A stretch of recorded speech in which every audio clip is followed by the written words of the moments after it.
Isai. One Hiromi Aibin. I'm Hiromi, they, them. I'm the creative lead for Scion, as well as writer and developer for a lot of Scion books and a bunch of other games as well.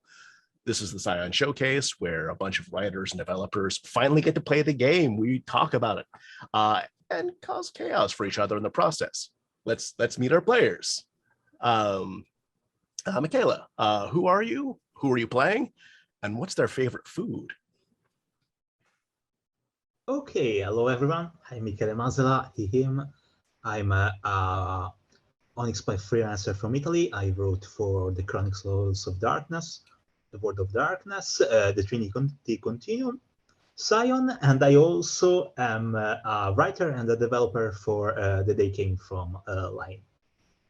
I play Elena Torrance Rappaccini, who I like to describe as their concept of punk poison ivy, and they are a scion of Veles Odevogovi.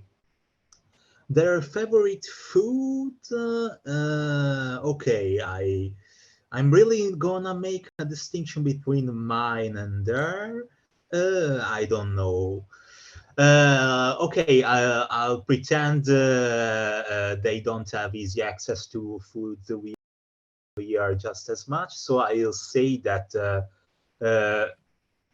fried calamari and stuff is probably Elena's favorite food, which is also one of mine, even though I'm really not supposed to eat that because of, among those, part of the reason I'm also disabled for, one of the many, okay. Fried seafood, considering that Helen is from Seattle, actually makes plenty of sense. Like all parts of the plan. I think that outside of Hawaii, Seattle probably has the most teriyaki places per capita in the US. So like calamari isn't like a traditional teriyaki thing, but like most teriyaki in the US isn't traditional, so it's fine. Jeffrey, who are you? Who are you playing? And what's their favorite food? I am Jeffrey, he, him, writer for Scion, and also for the month, disabled in ways both visible and invisible.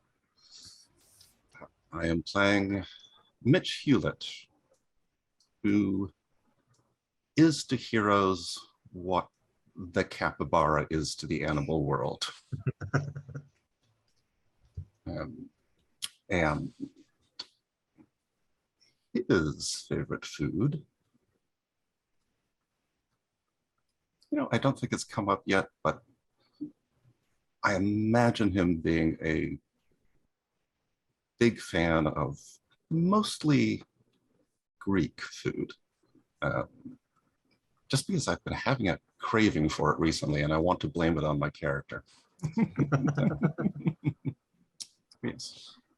Nice. Elliot, who are you? Who are you playing? And what's their favorite food? Hi, I'm Elliot Freeman. I'm playing Beauregard Prescott, a child of the Titan Gaia. And I am also a writer for Scion and a writer and developer for Exalted. And BP's favorite food, I'm going to go with something like really thick, and I'm going to say like bacon cheese fries. Nice. Piled high, dipped in ranch, served with a free echocardiogram. I'm putting that in my notes.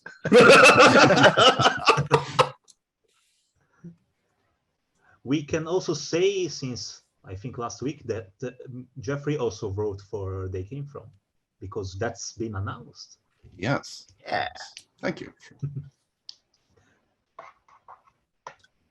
All right. So it's been a minute since we've played, and it's going to be even more minutes since the stream has seen us last. So, as a quick general recap, actually, no, I'll throw it to you. Would anyone like to do a general recap of where we started and where we're at now? It's fine if no one does. Yeah, I have the plot in mind, but I don't trust my capabilities to tell them in a functional way. Let's put it that way. All myths are true. That apply to cannons too? Maybe. So as a quick general recap, three of our Scions, one of which who is NPC right now, and who only exists when he needs to. Started off in 3 different cities. Helena was in Seattle, Mitch was in Boston, and Damien was in New York City. And each one of them ended up in Boston, either through a phone call in Mitch's case, or through magic. Heretofore unexplained magic. And maybe it'll get fine, and maybe they'll find out what the hell happened. Maybe they won't. It's fine. It's magic. You don't need to understand it. And in fact, understanding magic makes it not magic. Which is why I shake my fist at fancy and magic systems. Anyway, so they fought a Titan spawn of Huracan, not to be confused with Huracan. It makes more sense when it's written, sorry. She had a sword. She was very Karen-esque, and she blew up part of the Boston Museum of Fine Art and is now presumably in police custody. Maybe not. You haven't checked on her. Probably because you don't like her very much. Predictably, the cops showed up. Predictably, the first batch of cops were not terribly competent, but then the Supernatural Crimes Unit showed up and made people's lives more complicated, including Mitch's friend Chuck, who was a security guard and is possibly in police custody. Haven't checked on him. It's been a long day for everyone. After escaping from the police and indirectly causing the SCU to crash horribly. Slight tangent because I have ADHD. I said that. A lot of police injuries and fatalities are because of reckless driving.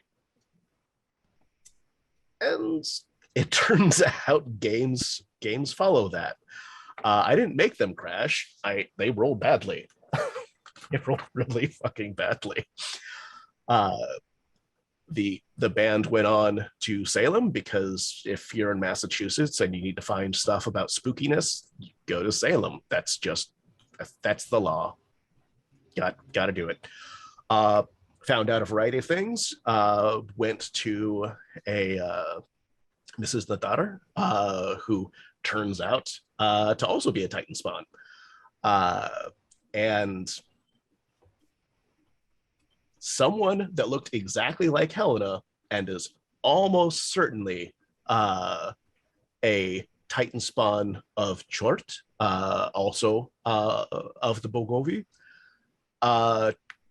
killed a Rakshasa and implicated Helena, which is not great because now you have police and organized titanic crime after you. Bad situations all around, but that's, fun for plot reasons. Now we don't know what the characters are doing because there's a lot of opportunity to do stuff. And I have no idea what you're going to do. As a recap of plot seeds that are available to you now, there is the Sword of Huracan, which is in the Boston Museum of Fine Arts. Chuck hid it somewhere. The place that he hid it wasn't on camera, so you may or may not know where it is. The star of Murugan was stolen, and Mitch has a particular affinity for this. Because Mrs. Nadar was seeking it, but didn't actually steal it, you're not quite sure who has it. You can make educated guesses, but Helena has a coin that's associated with Velez, and also apparently lets them summon bears to punch Rakshasa and hit them with their own motorcycles. Damien has a skull-shaped artifact of Makatauri Huyaba. Chort exists, or rather the Titan spawn of Chort exists, and is a total dick to you in like at least 3 different ways that you know of. The Rakshasas and Mrs. Nadar, they want the head of Rajit, the Rakshasa's head. Sorry, that's wants the head of the person who killed the Rakshasa Rajit. And I believe that you came to the conclusion that Chort is probably too much to take on right now, but you would like to take him on at some point because he's an asshole and he's been fucking with you a lot. Karen Jameson was the Titan spawn of Huracan that you dealt with in Boston. Katrina Adebayo is Mitch's childhood friend who is now working at the Cauldron in Salem. Mrs. Johnson is a terrifying indigenous woman who is also working in the Cauldron.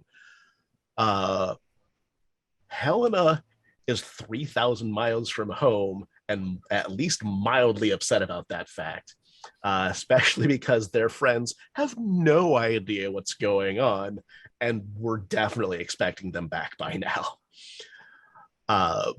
SEU Agent Williams wants to talk to Mitch. SEU Agent Spectre may or may not still exist. This is a bad wreck. And NYPD Detective Williamson wants to talk to Damien. And he definitely can't right now because David's not here, so that conversation will not happen. So I at least know 2 things out of that long list that you're not doing. The rest I have no idea. So what would you like to do? I know I just threw a shit ton of exposition and recaps at you. But now you have the driver's seat. So. Okay. Just before we start, so physically, where did we end up at the end of last session? I know we're New in York City, in the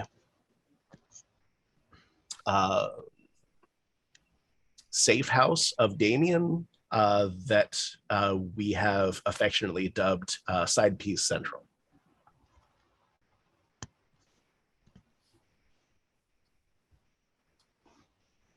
Okay.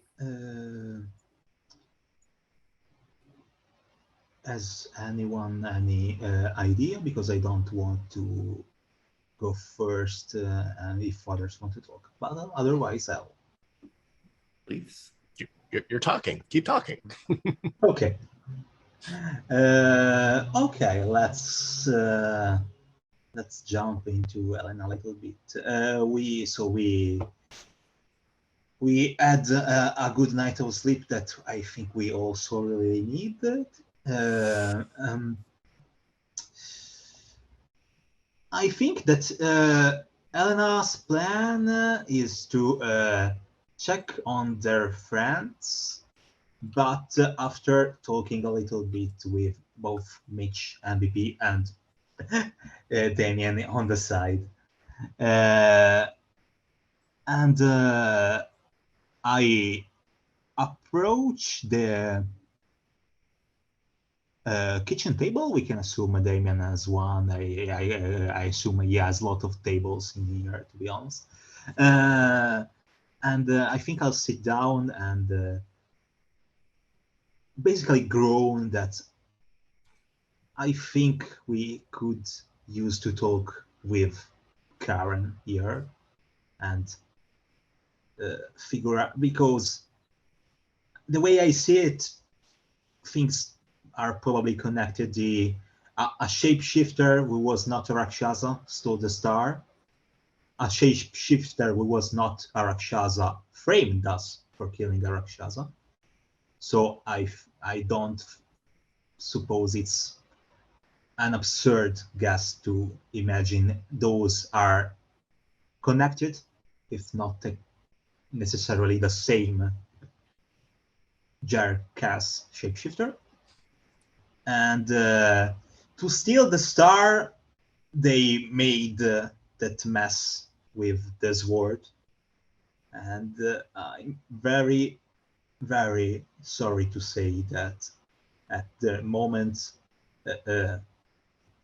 these words and the person wielding that are elite, at least, and at least the way I see it, it's probably our best lead, or the one we would have the easiest time getting to. And I know what that entails, and I'd rather not speak with her. I had enough when I landed on a sword and was moved around like a fine weapon decoration, but I need these things solved fast. And that's the way I see that. And then I'll go grab some fresh water from the fridge. And that's, again, me giving my personal aspiration into Elena.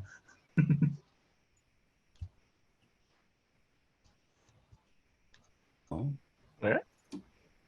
Mitch probably missed at least a third of that because he was busy making a smoothie for breakfast and just didn't hear things over the blender sounds, but picked up enough.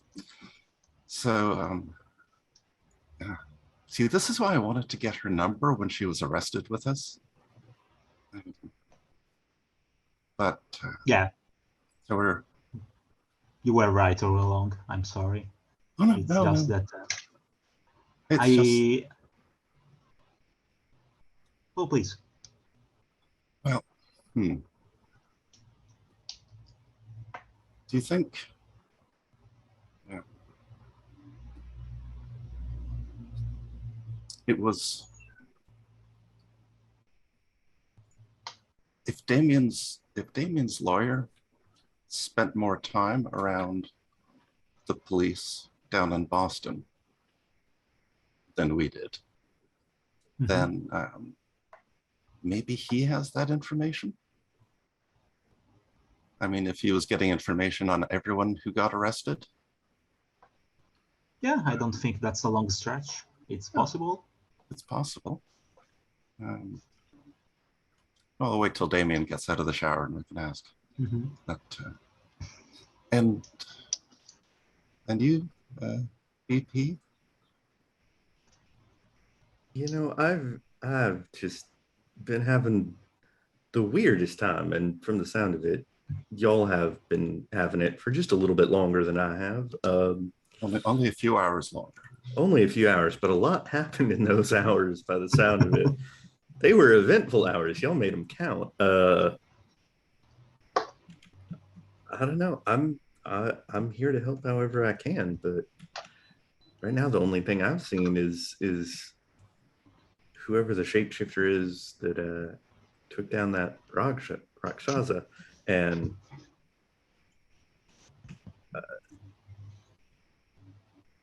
I'm willing to stand with y'all wherever y'all need standing. Okay. What about your friend? I mean, I'm cool with her sticking with us. I'm just asking how that will develop on the public side of things. And my axe. Well, I don't have an axe, but like my trident selfie stick is I could like. No, I don't want to do that. But I could hurt somebody. Maybe I could hurt their feelings. He's really good at that. Well, that hurts still. So I'm good as long as you don't give out our position in real time. Just give us a couple of hours to move elsewhere. Sure. Don't worry, I already locked down her accounts. Okay. Because I don't like the sound of all the people following us, and given their nature that goes from the law enforcement to organized crime made of flesh-eating shapeshifters. That's not reassuring. But if we're not doing things in real time, this also means we can do candid behind-the-scenes shots between car chases, and we could do interviews. Yeah, and I have at least 2 angles. Well, okay, I have 3 angles, but I'm not going to use one of them because it's bad framing. But I have 2 angles of them uppercutting a cat monster, and that was really cool. I can like put captions and like slow-mo. It'll be great. Yeah. Now you need to get that out there. Eventually. Not now. Right. Sorry. I mean, if that doesn't happen, I'm not gonna complain anyways. So I'm good with that not being a thing. Okay. So, talk with Damien. Damien calls up Vincent Carmichael III, Esquire. Yeah. Yes. Yeah. The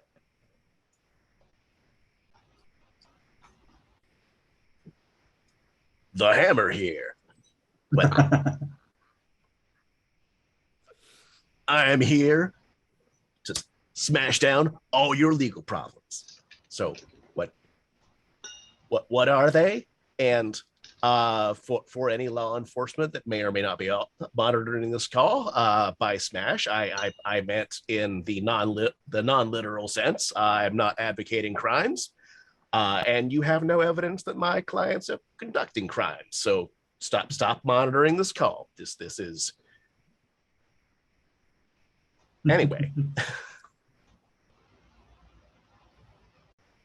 So we don't necessarily have to play this out, but just get Damien to ask if he has any information on Karen Jameson, specifically a contact number. As it turns out, the hammer does.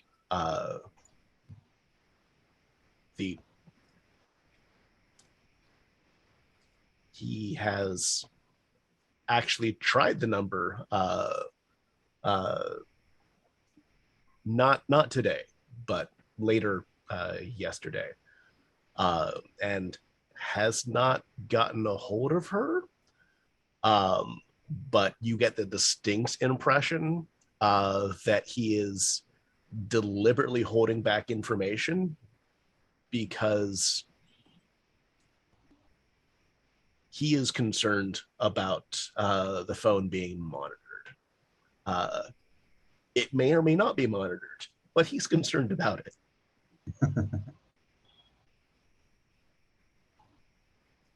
The general impression you get from the phone call is that if you met him in person, he could probably, if not direct you to Karen, he could at least give you enough information that you could find Karen on your own. And fortunately, you're in the right city. This time we are. Okay, I think we'll arrange a meeting with the hammer. That's a sentence to say once in life. Set that up. Oh. Yeah. You go meet the hammer, and depending on how you want to play the scene, I can again be the hammer, or we can abstract it out. Your call. I'm okay with abstract, since David isn't here to play Damien. A shame, because it would be a really good scene. Maybe we can fit it in retroactively. But yeah, he doesn't have her current location, but has it narrowed down enough that if someone would like to do basically a complex action to investigate it, then it'll work out pretty well. There's a variety of skills that you could probably use, as well as attributes. How do you want to go about looking for her? Like, you could try and use technology to like do an amount of hacking to try and locate her based off of the ridiculous amount of data that we leave around. You could try culture to like get in her head about wasp culture, I guess. You could use persuasion to try and talk to known associates, subterfuge to do basically the same thing but sneakier. So yeah, and maybe even academics to do old-fashioned research. So what sounds good? Okay. We lost our mental powerhouse with David. So my technology is 0. My academics is 0. But I do have a fair bit of subterfuge and also a couple of dots of culture, so I can contribute to the effort in that sense. So for Mitch's part, looking over at BP and what I know is Adeline's infinite supply of technology. Do you think you two could, hack the web and see if you can find it that way? Patty, be very careful with how you answer this one, but the answer is maybe we can try something. He starts taking at least half of her devices and doing technology at them. They begin the stalking process for social media data and everything. Yes. Yeah. This is not going to be a terribly difficult complex action. You're going to want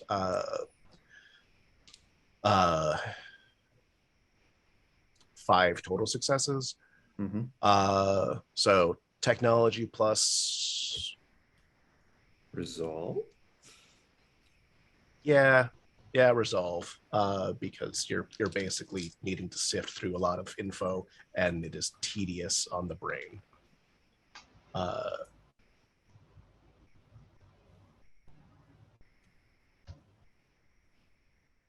And I wish I had any appointing technology that I could use to justify trying to help out.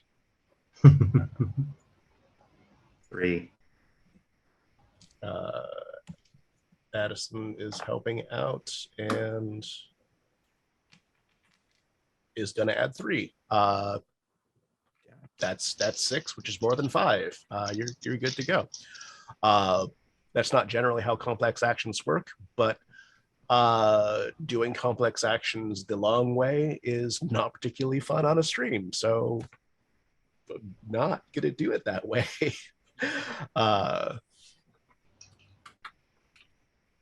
So yeah, you figure out that she is hiding out in a warehouse along the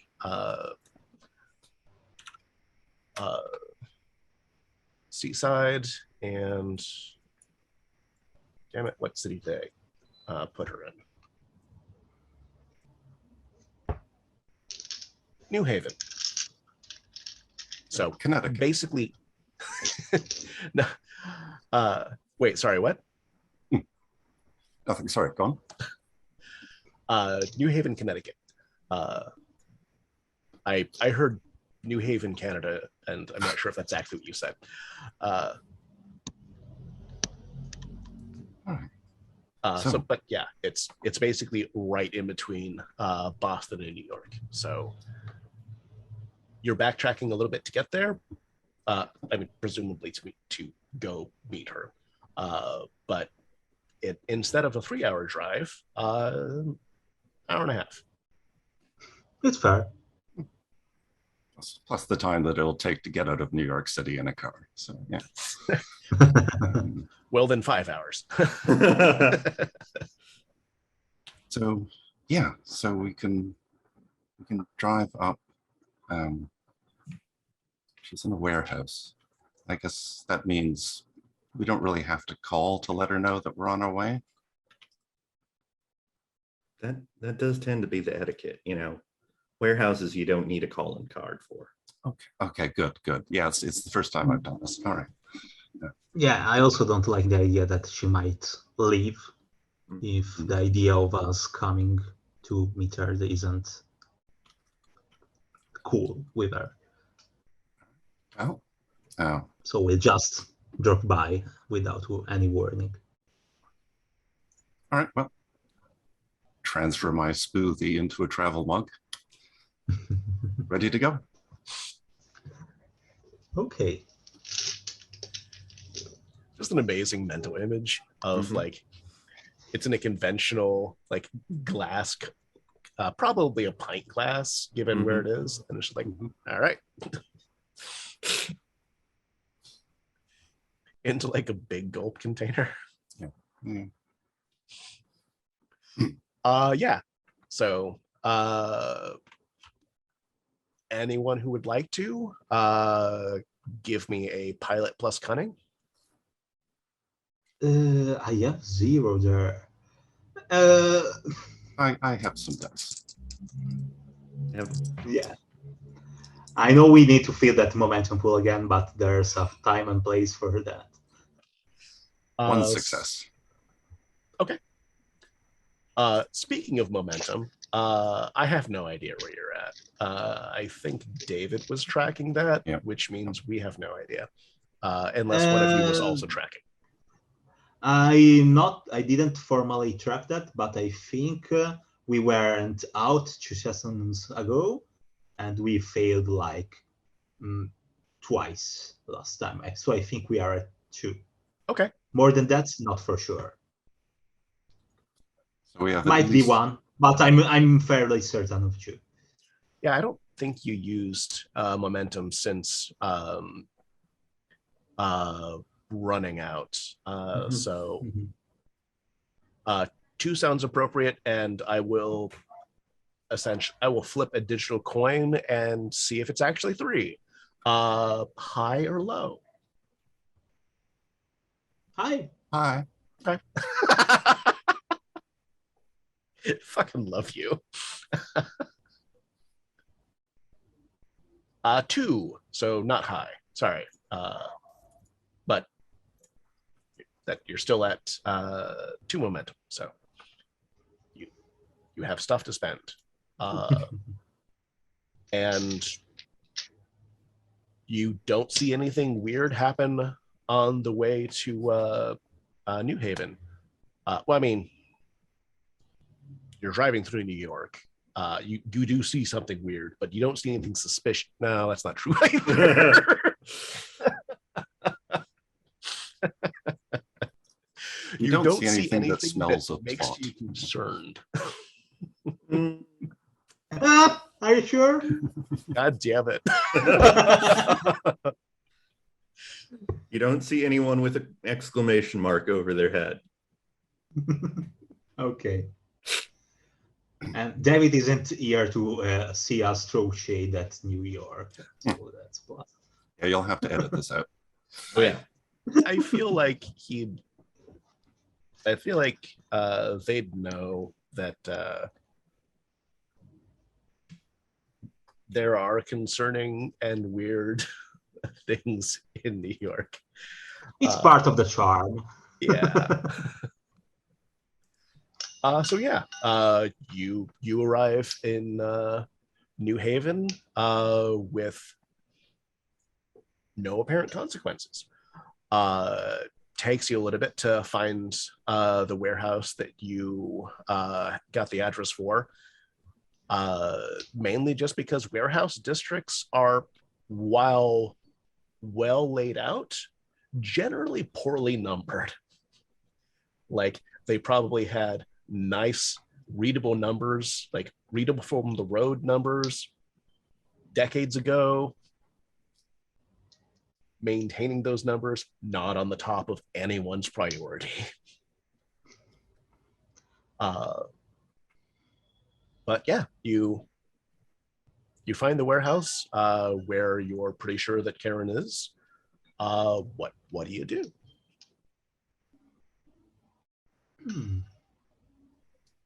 Is there just the one entrance into this warehouse? There are several. There's loading bays, plural, but like aligned on the same wall, facing the, is it a bay? What is that technically called? Sound, Long Island Sound. There we go. So there's a bunch of roller doors in that direction. And two of the other sides also have doors. So like it's a rectangular building, and the side with the sides that you're on here is basically like the. Sorry, I didn't mean to bang my mic. So like you're on this road. This side has the bay, the loading bay that opens towards the sea. And this side has a door, and this side apparently doesn't. So do we think that that she's going to be a little bit jumpy? Is she going to be likely to try and skedaddle if we go in there? I mean, last time she tried to kill us with a magical sword, but to be totally honest, her own personal attitude aside, I don't think that the murderous part was to blame on her. I think it was part of the sword or whoever gave her the sword playing some shenanigans with her. Let's call that natural inclination to Karen-esque aggressivity. From her social media profile, she does not seem like the one to shy away from conflict. So I don't think she's going to run, but I don't know her, and sometimes people put on an alternate personality online. That's true. I'm just imagining that they found like video footage of her getting indignant in a Shoney's parking lot. That's canon now. So, well, soccer moms, just Titans Pondo. Does anyone else want to knock, or shall I? I'll knock. I reckon that we had a little bit of a chat after we got taken in by the police, even if I certainly didn't sign up for that. So maybe seeing me. Well, after you. I think getting arrested together was a real bonding experience for us. So Yeah, for Rare maybe, but not for me. okay. But I suggest you also stick here, Mitch, because she seemed to like you. But then again, who doesn't? So okay. Yeah. I'll just stand there. Okay. Elena has rested a little bit, but they are still exhausted in other senses. But at least this time they woke up with the energy to deal with the fucking problems in their life. Okay, I'll knock. You hear a loud, well, not loud, but a like reverberating echo of your knocking.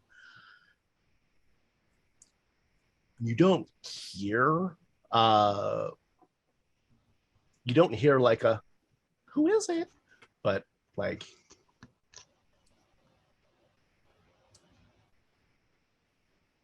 yeah, no, nothing obvious jumps out at you and you're not like greeted. Add some double checks, and this is definitely the right warehouse, though. She probably doesn't know it's us. So let's just is the door locked? Let's check it for that. Nope. Just open the door.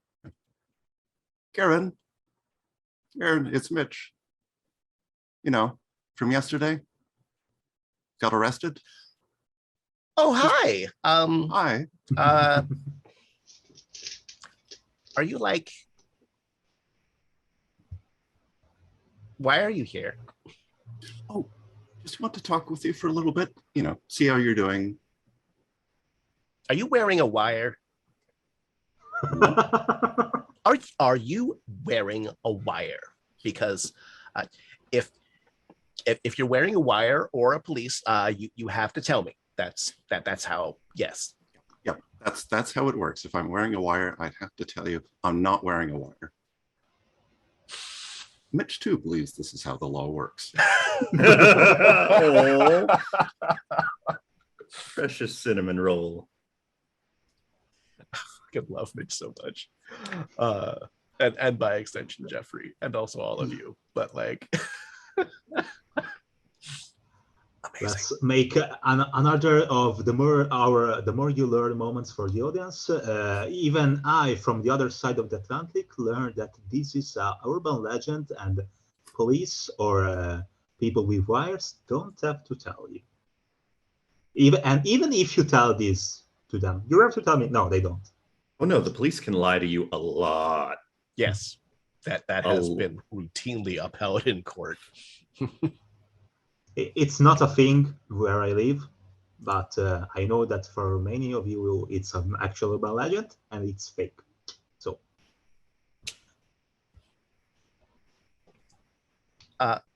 Good. Thank you for not wearing a wire. Sorry, I'm getting Addison and Karen's voice mixed up a bit.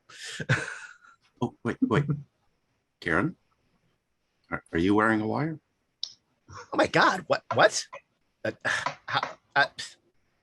No. Okay, good. All right. We her face goes through like 5 different colors.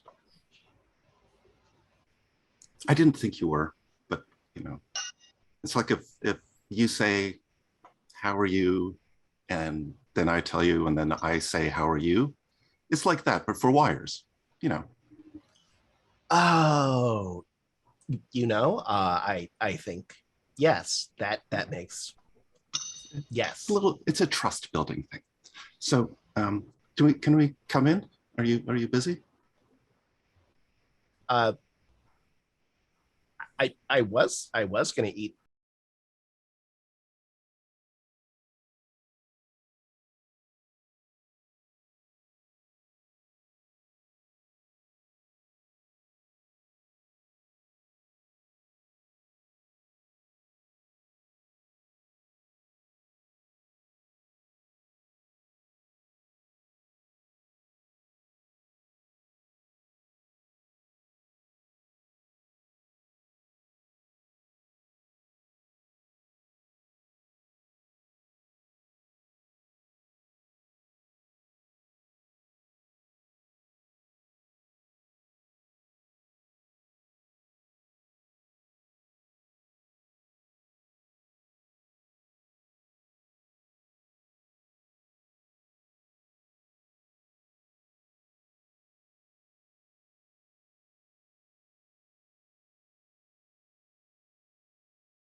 I one Hiromi Ibin. I'm Hiromi, they, them. I'm the creative lead for Scion, as well as writer and developer for a lot of Scion books and a bunch of other games as well. This is the Scion Showcase, where a bunch of writers and developers finally get to play the game. We talk about it and cause chaos for each other in the process. Let's meet our players. Michaela, who are you? Who are you playing? And what's their favorite food? Okay, hello everyone. I'm Michele Masela, he, him. I'm a Onyx Path freelancer from Italy. I wrote for the Chronicles of Darkness, the World of Darkness, the Trinity Continuum, Scion,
and One Hiromi Ibin. I'm Hiromi, they, them. I'm the creative lead for Scion, as well as writer and developer for a lot of Scion books and a bunch of other games as well. This is the Scion Showcase, where a bunch of writers and developers finally get to play the game. We talk about it and cause chaos for each other in the process. Let's meet our players. Michaela, who are you? Who are you playing? And what's their favorite food? okay, hello everyone. I'm Michele Masela, he, him. I'm a Onyx Path freelancer from Italy. I wrote for the Chronicles of Darkness, the World of Darkness, the Trinity Continuum, Scion, and I also am a writer and a developer for The Day Came From line. I play Elena Torrance Rappaccini, who I like to describe as their concept of punk poison ivy, and they are a scion of Veles Odevogovi. Their favorite food? Okay, I'm really gonna make a distinction between mine and their. I don't know. Okay, I'll pretend they don't have easy access to food we have here just as much. So I'll say that fried calamari and stuff is probably Elena's favorite food, which is also one of mine, even though I'm really not supposed to eat that because of, among those, part of the reason I'm also disabled for one of the many. Okay. Fried seafood, considering that Helen is from Seattle, actually makes plenty of sense. Like all parts of the plan. I think that outside of Hawaii, Seattle probably has the most teriyaki places per capita in the US. So like calamari isn't like a traditional teriyaki thing, but like most teriyaki in the US isn't traditional, so it's fine. Jeffrey, who are you? Who are you playing? And what's their favorite food? I am Jeffrey. he, him, writer for Scion, and also for the month, disabled in ways both visible and invisible. I am playing Mitch Hewlett, who is to heroes what the capybara is to the animal world. And his favorite food, I don't think it's come up yet, but I imagine him being a big fan of mostly Greek food. Just because I've been having a craving for it recently and I want to blame it on my character. Yes. Nice. Elliot, who are you? Who are you playing? And what's their favorite food? Hi, I'm Elliot Freeman. I'm playing Beauregard Prescott, a child of the Titan Gaia. And I am also a writer for Scion and a writer and developer for Exalted. And BP's favorite food, I'm going to go with something like really thick, and I'm going to say like bacon cheese fries. Nice. Piled high, dipped in ranch, served with a free echocardiogram. I'm putting that in my notes.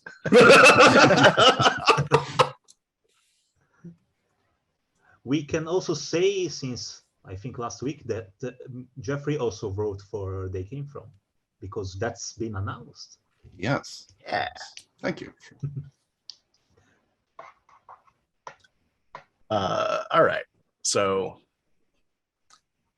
it's been a minute since we've played, and it's going to be even more minutes since the stream has seen us last. So as a quick general recap, actually, no, I'll throw it to you. Would anyone like to do a general recap of where we started and where we're at now? It's fine if no one does. Yeah, I have the plot in mind, but I don't trust my capabilities to tell them in a functional way. Let's put it that way. All myths are true. That apply to cannons too? Maybe. So as a quick general recap, three of our Scions, who is NPC'd right now, and who only exists when he needs to. Started off in 3 different cities. Helena was in Seattle, Mitch was in Boston, and Damien was in New York City. And each one of them ended up in Boston, either through a phone call in Mitch's case, or through magic. Heretofore unexplained magic. And maybe it'll get and maybe they'll find out what the hell happened. Maybe they won't. It's fine. It's magic. You don't need to understand it. In fact, understanding magic makes it not magic. Which is why I shake my fist at fancy and magic systems. Anyway, so they fought a Titan spawn of Huracan, not to be confused with Huracan.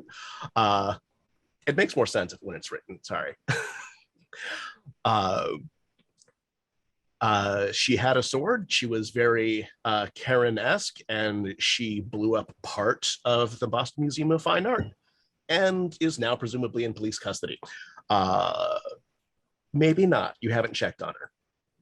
Probably because you don't like her very much. Predictably, the cops showed up. Predictably, the first batch of cops were not terribly competent, but then the Supernatural Crimes Unit showed up and made people's life lives more complicated, including Mitch's friend Chuck, who was a security guard and is possibly in police custody. Haven't checked on him. It's been a long day for everyone. After escaping from the police and indirectly causing the SCU to crash horribly. Slight tangent because I have ADHD. I said that. A lot of police injuries and fatalities are because of reckless driving. And it turns out games follow that. I didn't make them crash. They rolled badly. They rolled really fucking badly. The band went on to Salem because if you're in Massachusetts and you need to find stuff about spookiness, you go to Salem. That's the law. Got to do it. Found out a variety of things. Went to a Mrs. Nadar, who turns out to also be a Titan spawn. And someone that looked exactly like Helena and is almost certainly a Titan spawn of Chort, also of the Bogovi,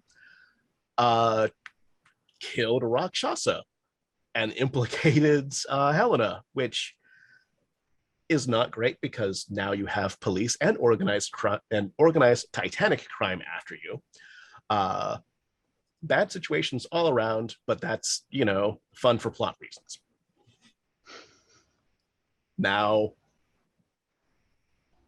we don't know what the characters are doing because there's a lot of opportunity to do stuff. And I have no idea what you're going to do.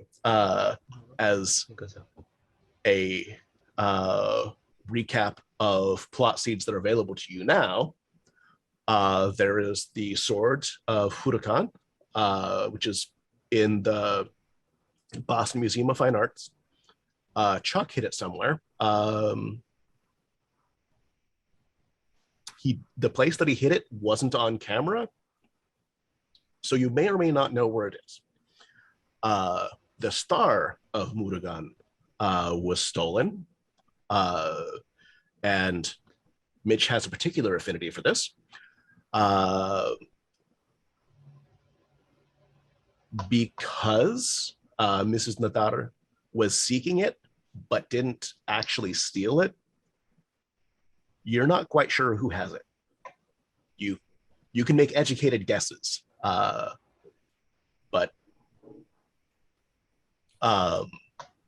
Helena has a coin that's associated with Velez, and also apparently lets them summon bears to punch Rakshasa and hit them with their own motorcycles. Damien has a skull-shaped artifact of Makatauri Huyaba.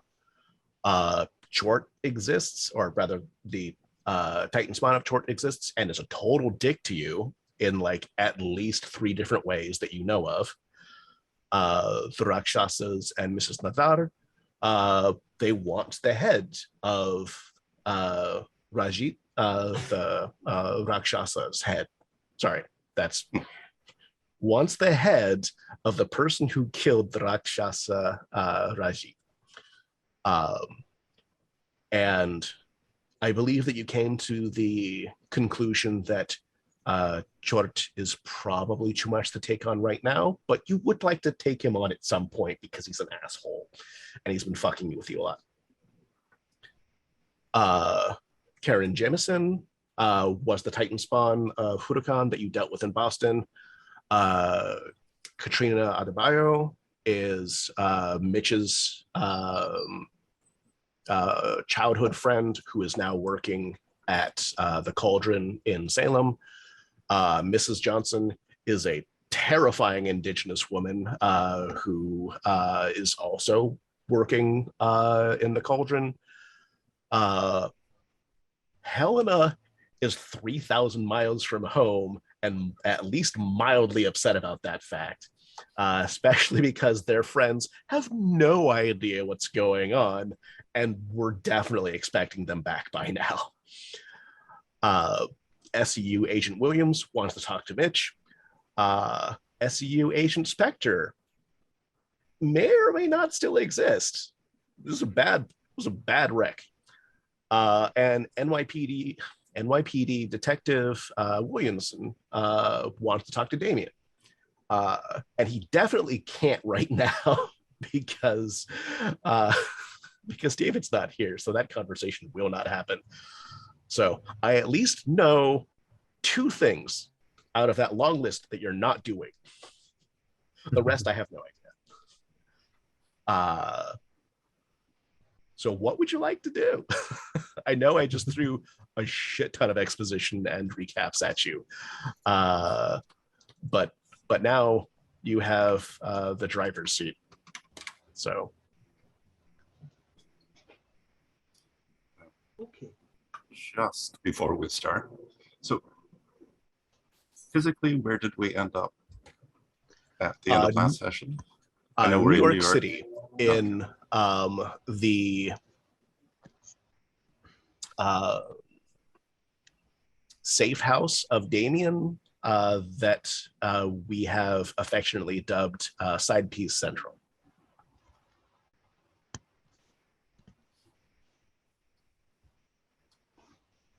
Okay. Has anyone any idea? Because I don't want to go first, and if others want to talk. But otherwise, I'll. Please. You're talking. Keep talking. Okay. Okay. Let's jump into Ellen a little bit. We had a good night of sleep that I think we also really needed. I think that Elena's plan is to check on their friends, but after talking a little bit with both Mitch and BP and Damien on the side, and I approach the kitchen table. We can assume Damien has one. I assume he has a lot of tables in here, to be honest. And I think I'll sit down and basically groan that I think we could use to talk with Karen here and figure out, because the way I see it, things are probably connected. A shapeshifter who was not a Rakshasa stole the star. A shapeshifter who was not a Rakshasa framed us for killing a Rakshasa. So I don't suppose it's an absurd guess to imagine those are connected, if not necessarily the same Jarkas shapeshifter. And to steal the star, they made that mess with the sword. And I'm very, very sorry to say that the moment these words and the person wielding that are elite, at least, and at least the way I see it, it's probably our best lead, or the one we would have the easiest time getting to. And I know what that entails, and I'd rather not speak with her. I had enough when I landed on a sword and was moved around like a fine weapon decoration, but I need these things solved fast, and that's the way I see that. And then I'll go grab some fresh water from the fridge, and that's again me giving my personal aspiration into Elena.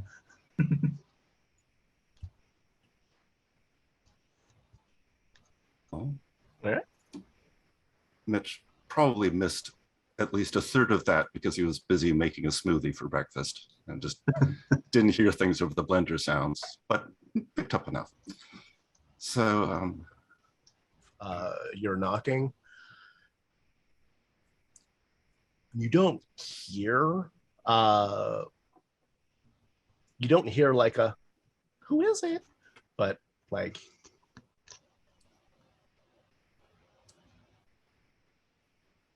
yeah, no, nothing obvious jumps out at you and you're not like greeted. Added some double checks and this is definitely the right warehouse though. She probably doesn't know it's us. So let's just is the door locked? Let's check it for that. Nope. Just open the door. Karen, it's Mitch. You know, from yesterday. Got arrested. Oh, hi. Hi. Are you like, why are you here? Oh, just want to talk with you for a little bit. You know, see how you're doing. Are you wearing a wire? Are you wearing a wire? Because if you're wearing a wire or a police, you have to tell me. That's how. Yes. Yep, that's how it works. If I'm wearing a wire, I'd have to tell you I'm not wearing a wire. Mitch too believes this is how the law works. Oh, precious cinnamon roll. I love Mitch so much, and by extension Jeffrey, and also all of you. But like, amazing. Let's make another of the more you learn moments for the audience. Even I, from the other side of the Atlantic, learned that this is an urban legend, and police or people with wires don't have to tell you. Even if you tell this to them, you have to tell me. No, they don't. Oh no, the police can lie to you a lot.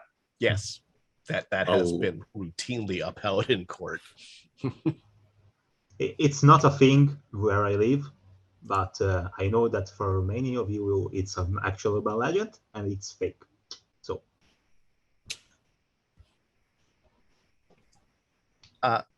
Good. Thank you for not wearing a wire. Sorry, I'm getting Addison and Karen's voice mixed up a bit. Oh, wait. Karen, are you wearing a wire? Oh my God! What? No. Okay, good. All right. So her face goes through like 5 different colors. I didn't think you were, but you know, it's like if you say, "How are you?" and then I tell you, and then I say, "How are you?" It's like that, but for wires, you know. Oh, you know, I think yes, that makes yes. It's a trust building thing. So, can we come in? Are you busy? I was going to eat this can of pate from Holist Foods, but sure. Would you also like a can? It's not the best because I don't have the caviar to go along with it, but it's okay. I've still got my breakfast with me. Thanks. Oh, okay.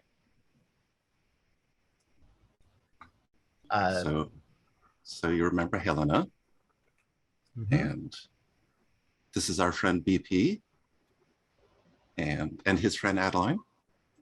Hi. She does familiar. She does our social media. Not right now. Oh, okay.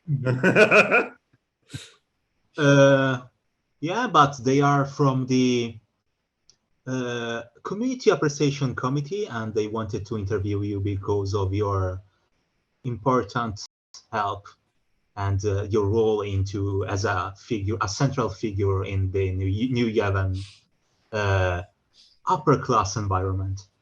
That is going to require a roll. It's fair.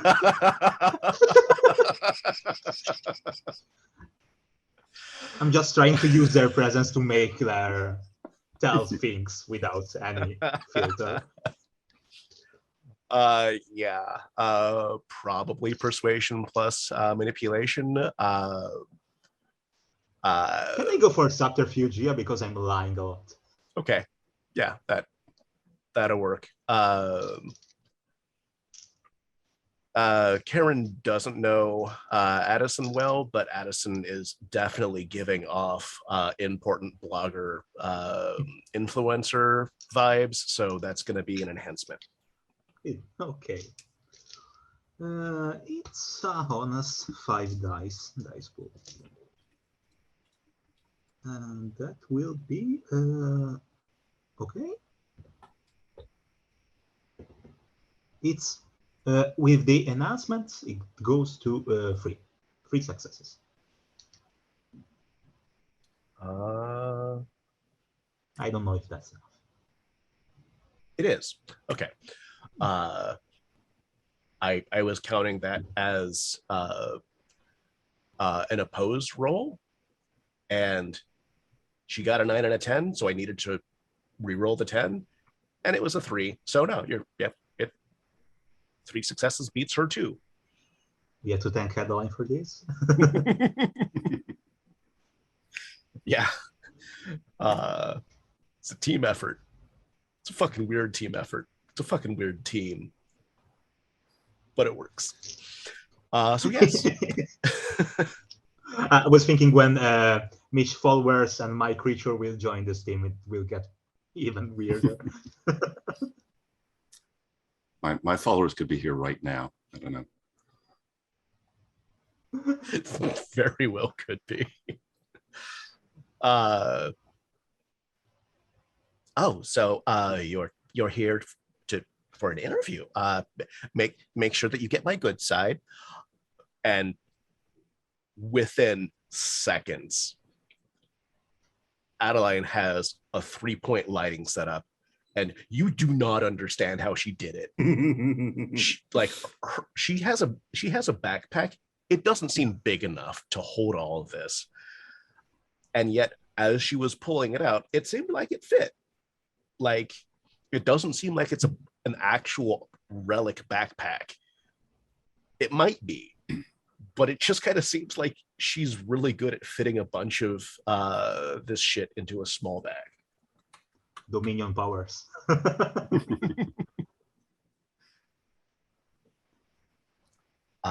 Okay, so what do you want to know? Well, I cannot throw BP into this, so I'll let him do the question as the interviewer, of course.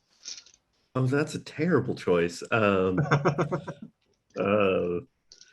BP quickly takes over the lighting job from Adeline and pushes her in front to ask questions. Because I have all of like a dot in manipulation. So now Hiromi has to talk to themselves. It's fine. So where that tell me, we'll start off really basic. Your name and where you're from, and maybe your age. You don't have to. And you don't and shouldn't say where we are now, but maybe what led you to this. Oh, sure. So I'm from Worcester. Not Worcester exactly, but the suburbs of it. Because I don't mean to brag, but my family has a wonderful estate in the suburbs. I I don't want to say which, but you'll know it when you see it. And I was living in Boston in one of my family's homes. We have a few both summer and winter homes. Never mind, it doesn't really matter. But I was enjoying some fine art in the Museum of Fine Art, as one does, and bad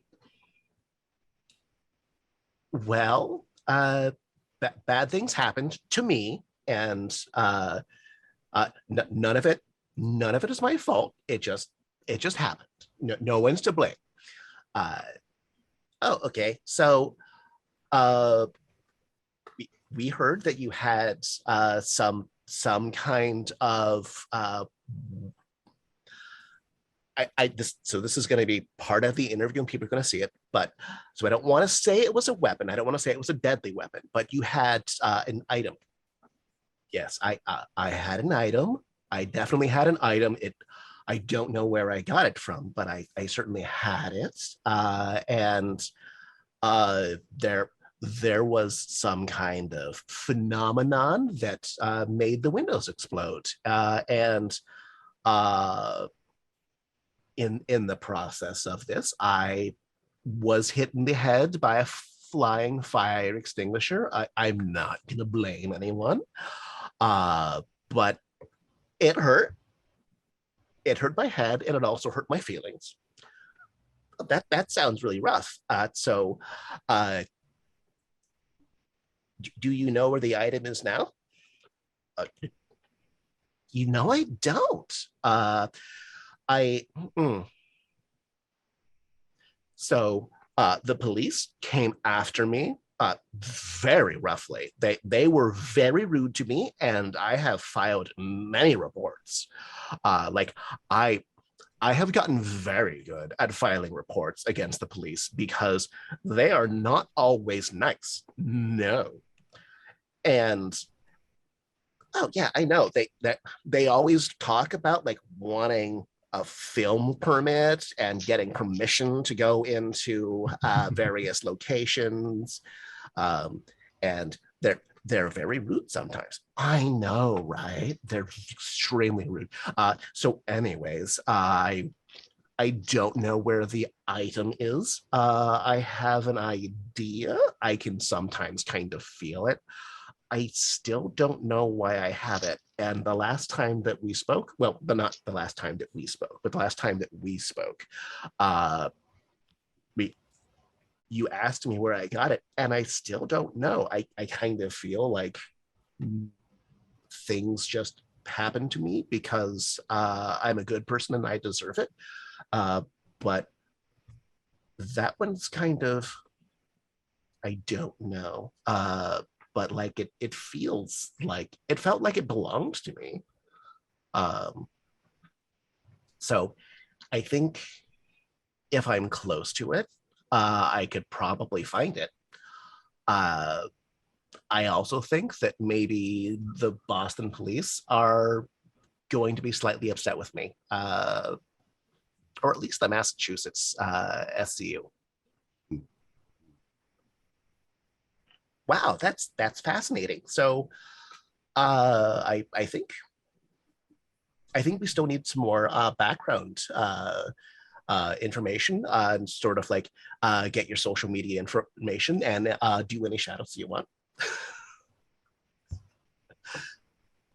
But I think unless anyone else has questions, we can just sort of wrap that up between us, girls. So do you have any further questions for them? Okay, first I'll say that can we have a props in chat for Hiromi for doing this dialogue between themselves? Thank you. Hiromi, my soul left my body and touched the void for a second there. And then Elena is basically messaging their temples right now because a terrible truth appeared in their mind in the form of we need to bring Karen with us. And Oh God, we do. to basically doing the shark blood in the water as gradient trick.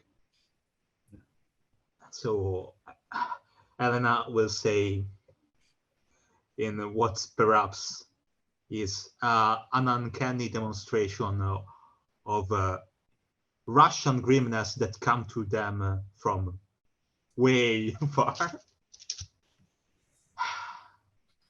Would you be willing to come with us and try to find this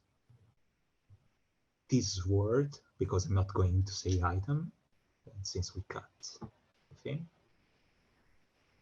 So I think last time you were a little upset that I had it. Are you going to be upset if I have it this time? Can I keep it? I don't care. Oh, okay. I think we're,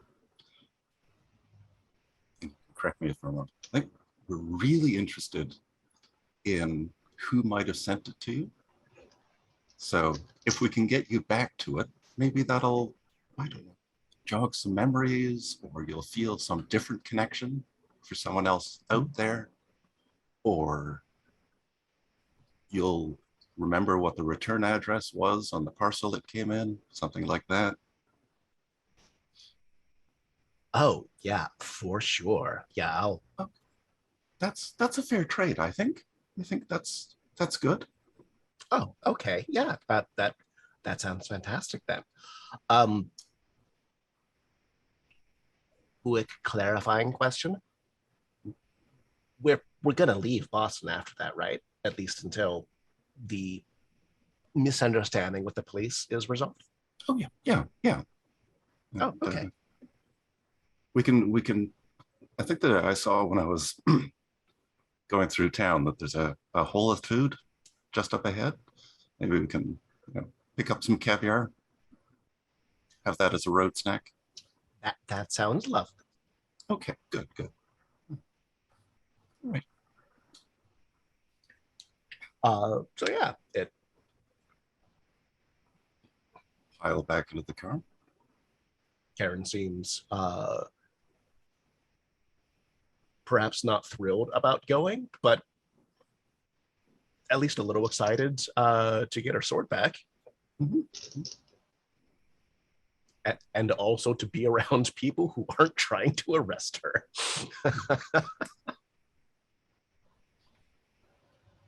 Just to limit my exposure, I think Elena will sit in the back of the truck as the trip happens. Yeah, no, Karen can sit up front with me. That's fine. Karen does not want to sit up front where traffic cameras can snap pictures. So practical. I take that back. She was initially fine, and then Addison explained how reality works. Addison explained how reality works? It's camera related. She gets huge Okay. bonuses. Gotcha. She has +7 enhancements somehow. but only to cameras and social media. Yeah. Scale free when we for cameras and social media.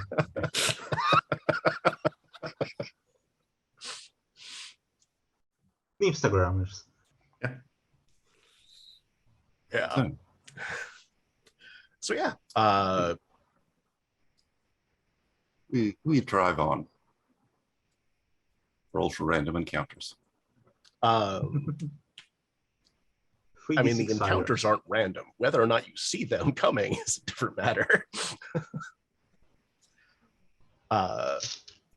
But sometimes I make you roll when there are no encounters, so that you're less suspicious when there are.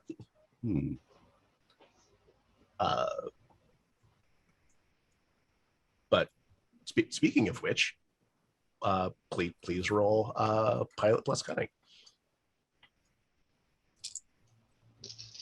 All of us? Sorry.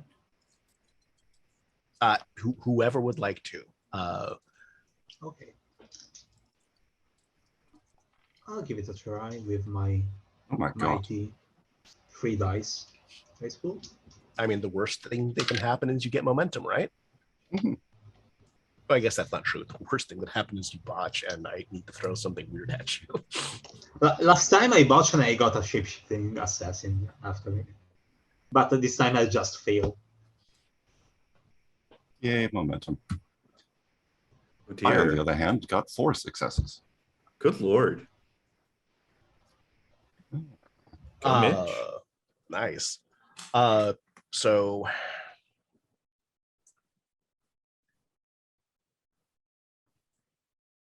you spot on what highway is this? Is it still 95?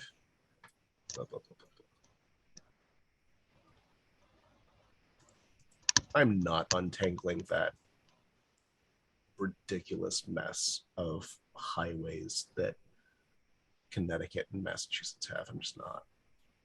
A highway that has a 9 somewhere in it, because that's true. There is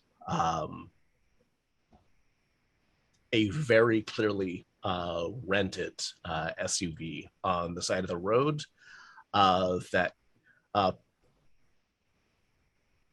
seems like it was waiting for you, because as you approach it, it turns on. Like someone turns the ignition, like you see the tail lights come on and then flow through reverse to drive, and then it drives after you pass it. And the windows are tinted, but not enough that you can't piece together that it's the 2 cops who had terrible misfortune with their car before. So now they're no longer in an issue SUV. They're in a regular fucking SUV. And I mean, it's kind of zippy, but like, you're not in you're not in New York. So wait, damn it. What fucking jurisdiction? You're not in Massachusetts yet. So they don't have jurisdiction. And well, they don't have a turbocharged engine. It's whatever they could get from the rental agency on like 0 notice.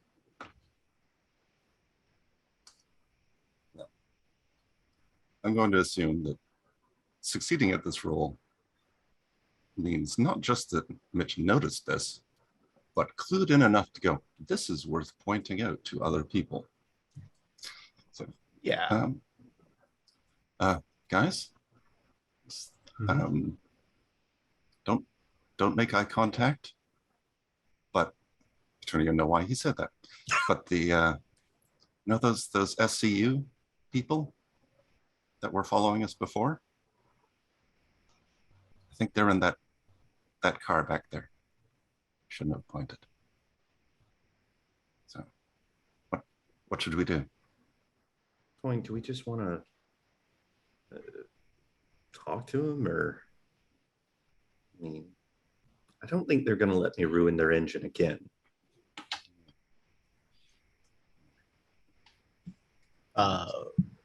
And as a bit of meta,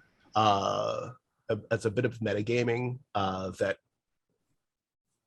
you would probably actually feel in character. So I guess it's not super metagaming. You have a 2 enhancement to whatever the hell you choose to do to deal with them.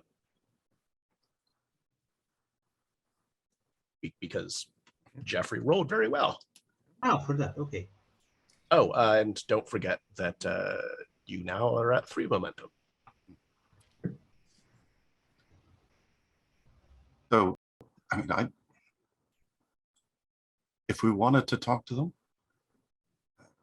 it would probably be best to do it before we cross the state line into Massachusetts. Not wrong. And yeah, I'm maybe not we could exactly fond of the idea, but if that's what you two think it's the best course of action, I'm okay with that. mean, I could just try to drive really fast. Yeah, but we are gonna go into their jurisdiction anyways, so I guess Yes. trying to smooth out the things before isn't the worst idea. Okay. And Okay. I also didn't manage to mess with their car because BP did better than anything I had in mind, so my presence won't alert them at least because I'm not as known here as I'm elsewhere, so that works. And not to overwhelm you with possibilities, but Mitch is quite competent and also rolled enough successes to know that you don't, to ditch them, you don't have to drive. Driving fast is not the only way to ditch them. You can also drop by a town and then just lose them in side streets and then press on ahead. That would also work. I mean, theoretically, probably. Probably. They're mortals and you have a 2 enhancement. But any of those potential solutions are great. So it's kind of whichever you want to do. And here I am thinking, 2 enhancement. Helena could really punch them hard. I probably can. BP is real. Oh, is also really strong. BP is crazy strong. Coconuts. I think either one of you, if you punched one of them with a 2 enhancement, dead. Oh yeah. Just like fine mist. Let's not do that then. So, well, final question. Sorry. Yeah. Get away or confront them down? I think they'll know we are going to Boston given our shenanigans in the past few days, but I'm just putting that out there and I think Mitch has the clearest knowledge of the situation, so just putting out the factors there to help you pick a decision there. Yeah. Well, okay, for now, how about we'll try to leave them behind, but we'll remember to catch up with them later, because Works for me. I did call an ambulance for them yesterday. That's got to count in our favor. Yeah.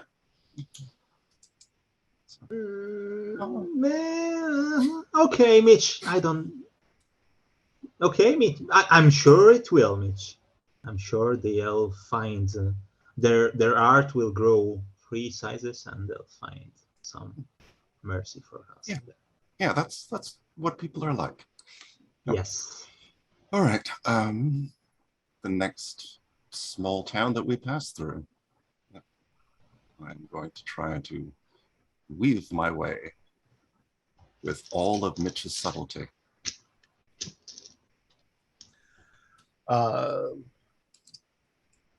Okay, so it's like another cunning plus something. Yeah.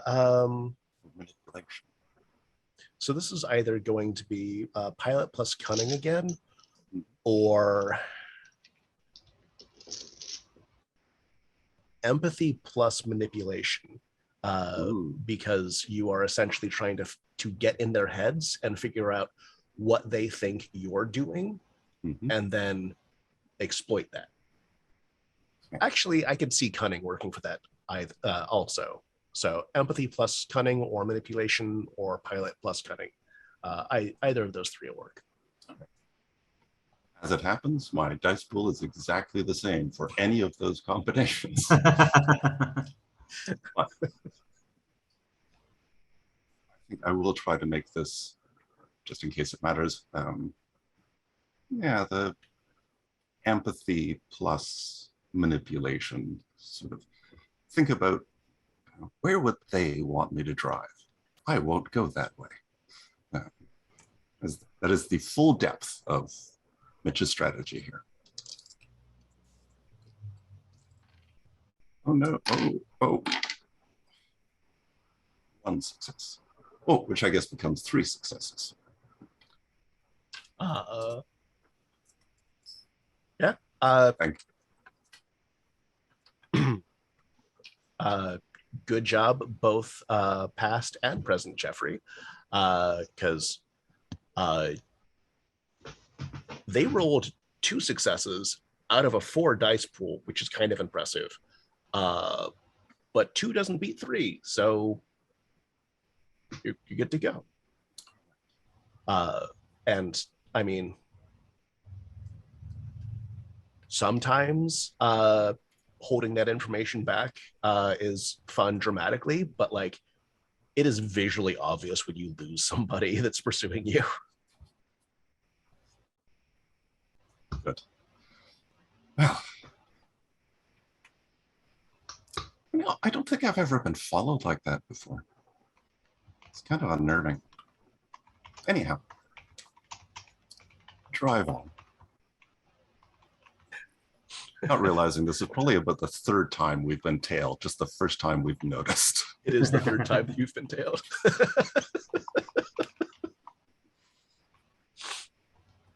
The 2nd time you've been tailed by them.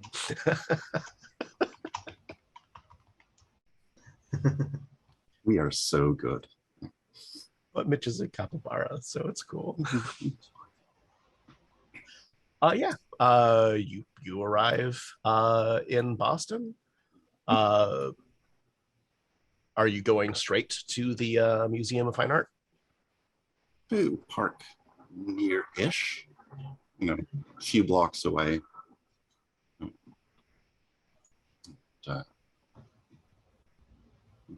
Yeah, I think the plan is to basically point Karen at geographical directions and see where she goes. Beep. Use her as a dowsing rod. Mm-hmm. Pick her up by the ankles. Yeah, probably in a more descriptive manner than I use, but I wanted to say beep. So She detects swords and managers. She has so many enhancements to find managers. I'd like to speak with your sword and wield your managers. All right. So let's take a quick break, but we'll be back right about now.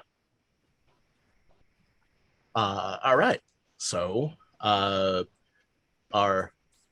wonderful Scions are in Boston with Karen, Karen Jemison, who might be a humanish dowsing rod for a particular sword. So you parked a bit away from the Boston Museum of Fine Arts because you were detained there.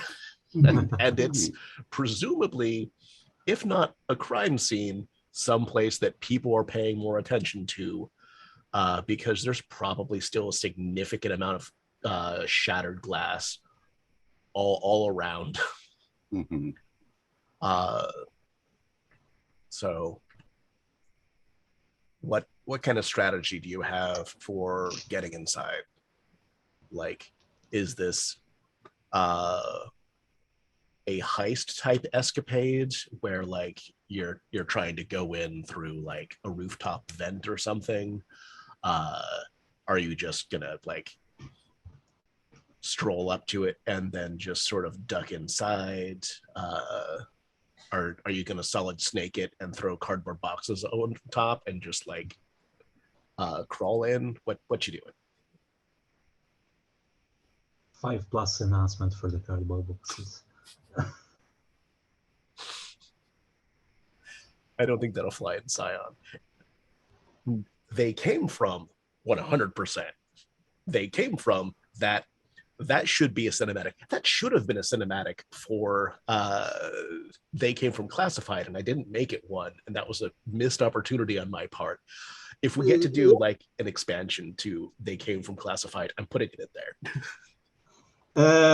Let's just say that I wrote for Danger Zone and I'm a big Metal Gear fan and managed to make Metal Gear references in Classified already. So let's leave that the idea at that.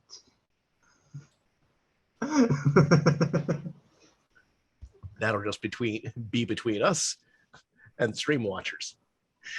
Yeah, but I already hinted that elsewhere that I'll say, because this isn't spoiling, I didn't write the cinematics. I wrote other things, but there's some shameless Metal Gear-esque stuff in there. Nice. So yeah, what you doing? I don't know. We'll say to the others that you'd be surprised in not, let's say, highly secured context, and sometimes even in those, how just strolling in while looking as if you belong helps to avoid attention. So I think we could do that if we are kind of sort of normal looking for the people who would check on the museum even after the incidents. I think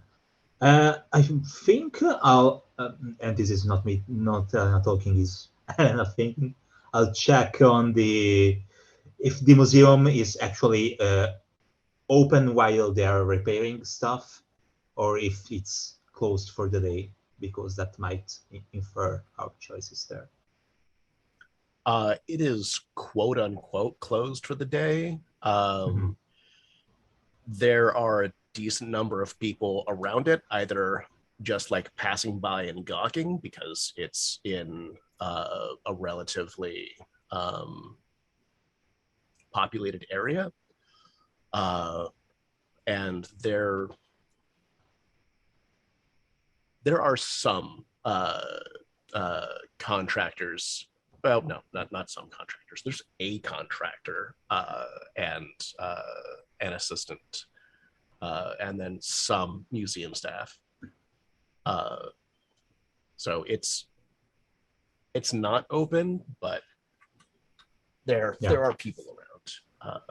I could call my friend who works here and see if he could just let us in a side door. He's a good guy. Yeah. Oh, all right. Because I think if we go in the front, if it were just one or two of us, we might be able to do it, but there are 5 of us, so that's a little harder. Okay, yeah. Okay, just a sec. Hi, call up Kazuki Jackson. Oh, Mitch, are you okay? Oh, yeah, fine. Are you at work right now? Yeah, I don't know how much longer that. Well, I don't know how much longer I'm going to be employed here. And man. I mean,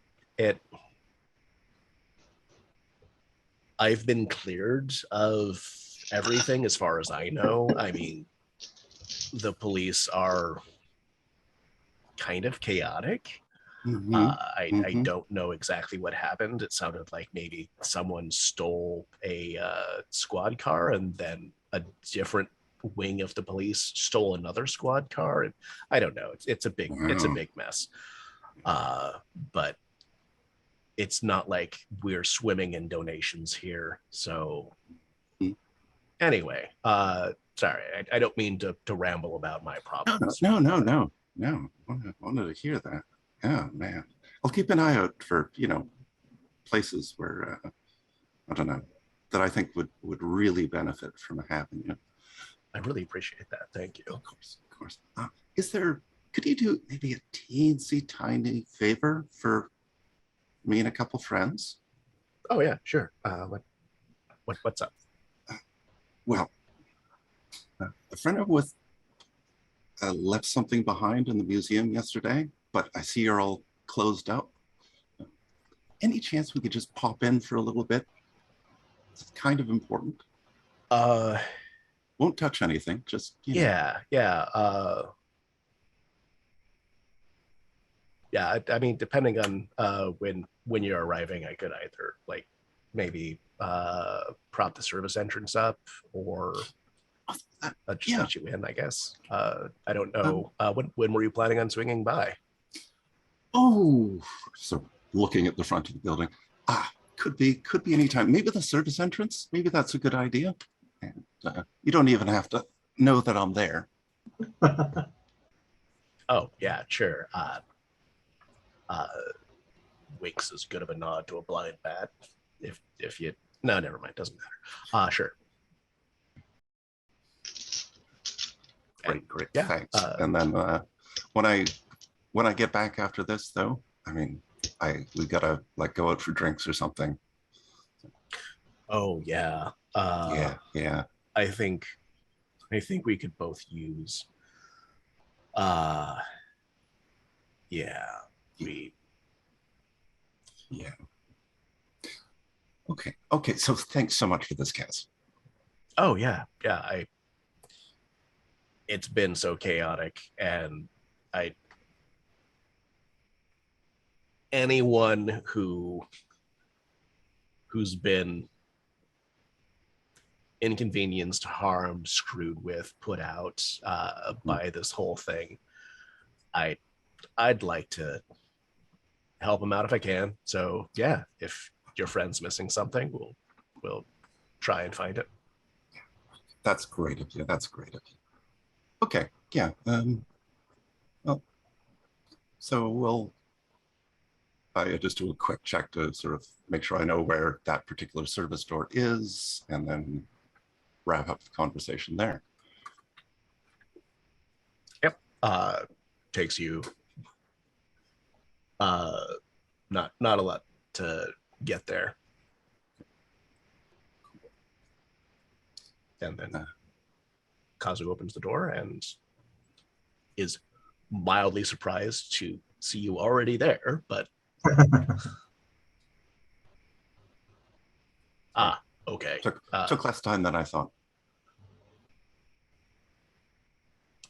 Yeah. Sure. Come on.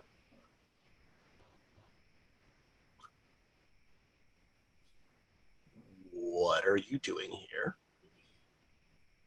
So I left something behind. Oh my God. Don't tell me it's her.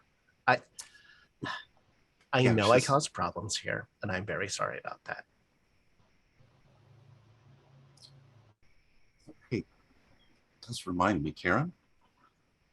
Yeah? You know, the museum's looking for donations these days. And, Kaz is a really good friend.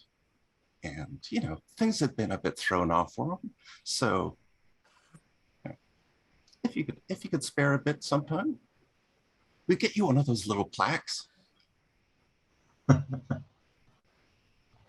Maybe a poster. Oh yeah, I am a big fan and patron of the arts, and I will absolutely make sure that I or Daddy provides a substantial endowment for this. Absolutely, yes. Oh, that's great. And should I give you my name now for the plaque, or is that like a later thing? Yeah, that's a later thing. So yeah, that make things better? Yeah. Does it make them not worse? I mean,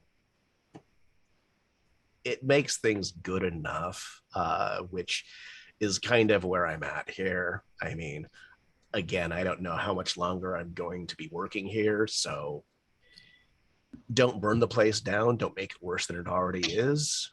No. It's all right. She's a friend now. But yeah, I mean, if you're vouching for her, then she can't be Yeah, come on in.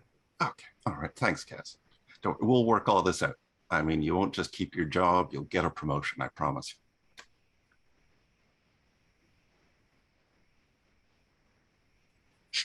Sure. Sure. Yeah. Free empathy check. Kazu is unconvinced, but I'm sure. Absolutely sure.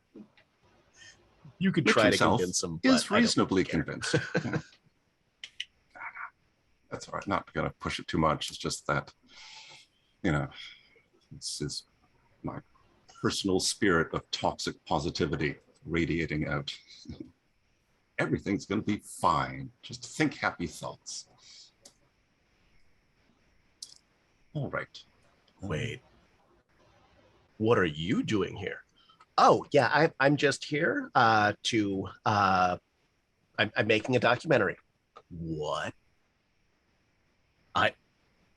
Am I gonna be in an Addy shorty?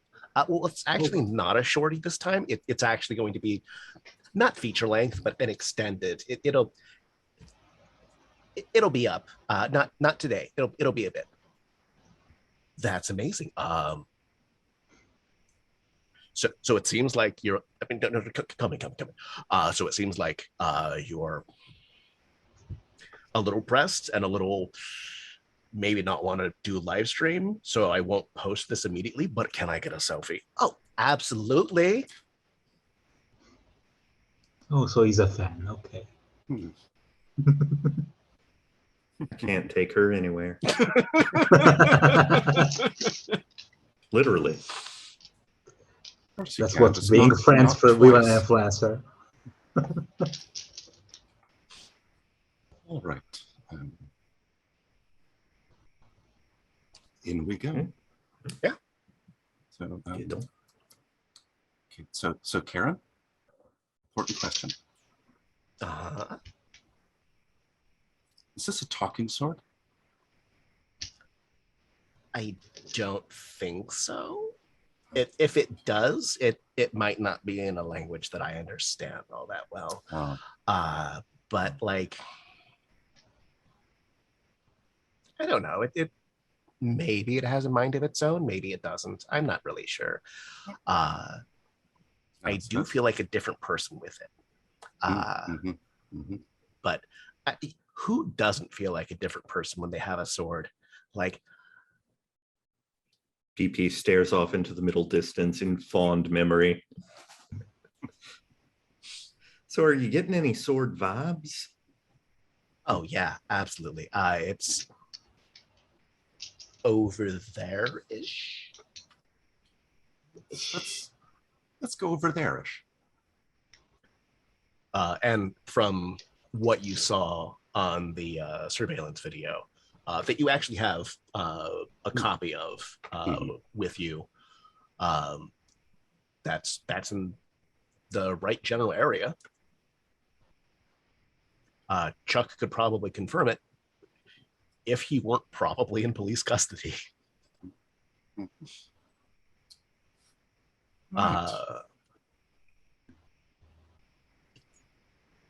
This is kind of a procedural scene, although, yeah, I know. I'll have you handle the roles instead of making Karen roll her desperation pool a bunch. One, because it's more interesting for you, and two, because you probably don't want to use her desperation pool to find something. So let's see.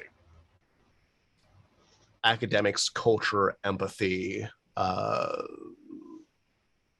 subterfuge, any of those skills will work, because you're in a museum, and so museum is for understanding museums, is academics, understanding Chuck is empathy. Again, different kind of understanding museums and also security guards is culture, and subterfuge is knowing where someone might hide something in this location. So we're looking for 10 total successes. And Karen will provide. What will Karen provide?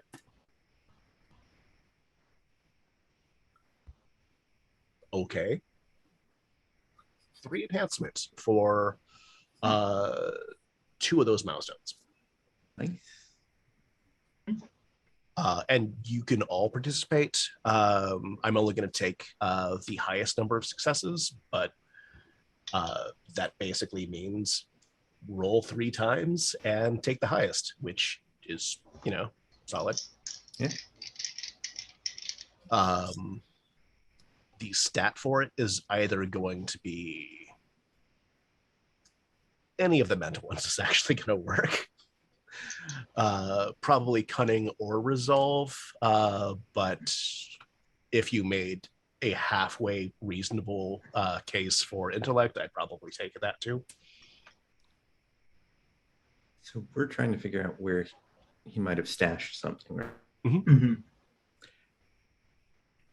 Would it be a stretch to associate the kind of caching and material and whatnot that happens with a museum with the sort of controlled chaos you would get at the backstage of a theater house? Yes, actually, because having been, and I guess still stage and film actor, fucking nothing stays on that prop table. Does not matter how good the producer or PAs are. You are always fucking looking for shit. And BP is good at running that kind of stuff. So BP, this is not even like in the first 100 times that BP has had to go looking for a fucking prop in a stupid place. So I'm going to tap my path and try and put myself in the mindset of this person trying to hide something.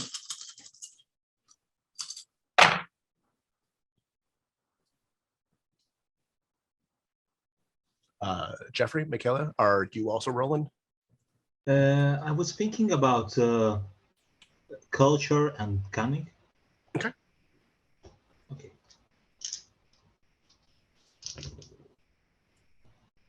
That's a single one. One success? Oh, okay. And I'm going to go the empathy and resolve route of, I know Chuck. I can sort of, with resolve, kind of try to force myself really into his mindset. And I'm also going to tap my everyone's best friend path to get even more into the sense of Chuckness.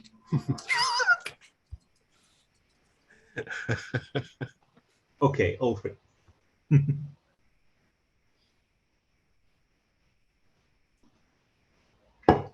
Capybara powers activate. 4 successes. Fucking great. I know that I had previously said that I was gonna run it in milestones and just take the best, but that's less interesting than essentially just having each one of you take a milestone. So BP and probably Karen goes up to the general area and is like, it's not there, it's not there, it's not there, might be there, might be there. And then Helen and Mitch go up and say, Chuck wouldn't put it there. A security guard might put it there. And so just kind of zero in on it in relatively short fashion. Like it takes you well under a minute, which was kind of impressive considering that you actually have to walk around and the museum is not small. Part of that success was Chuck wouldn't want to walk a long way to hide this somewhere.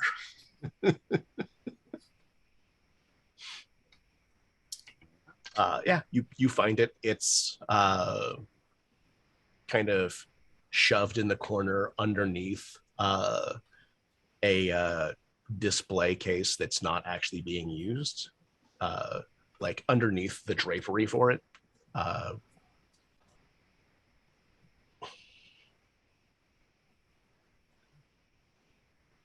thought that was going to be a lot harder. I did too, but it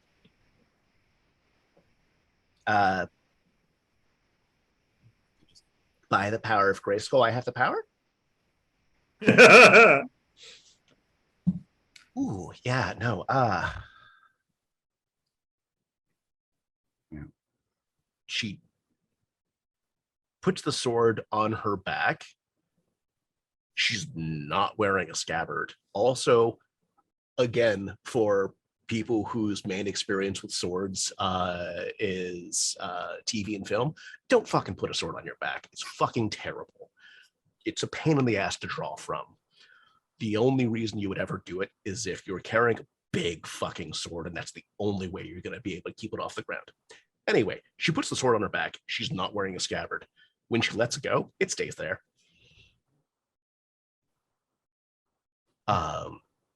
And you can feel a cool breeze coming off of her now. It is nowhere near as bad as it was before. That's good. Oh, okay. So, yeah, it's not talking to me, but I don't know. I feel different. I feel better. You know how, like, when you wake up and you haven't had your half-calf soy latte, and then you have it, it's like that. Mm-hmm. It's like I'm drinking a latte right now. What did you want to know? See, when you came in here yesterday, someone else kind of did a crime. And so what made you decide to come in yesterday specifically? Oh, right. I had a full punch card, so I was going to get my latte, and you know, the cafe that I usually go to was closed, but their other location, which is the one that we went to after all of that craziness, that they accepted the punch card, and a kind of a kindly old man suggested that maybe I would like to view the exhibits, and he seemed very nice, and I did join the exhibits up until things got out of hand for things that are no one's fault. Lots of bad luck. Yeah. That's what it was.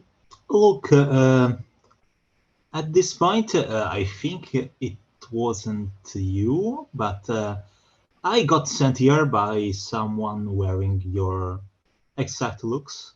So I know it's a stretch, but you do happen to perhaps have some flashes of this person.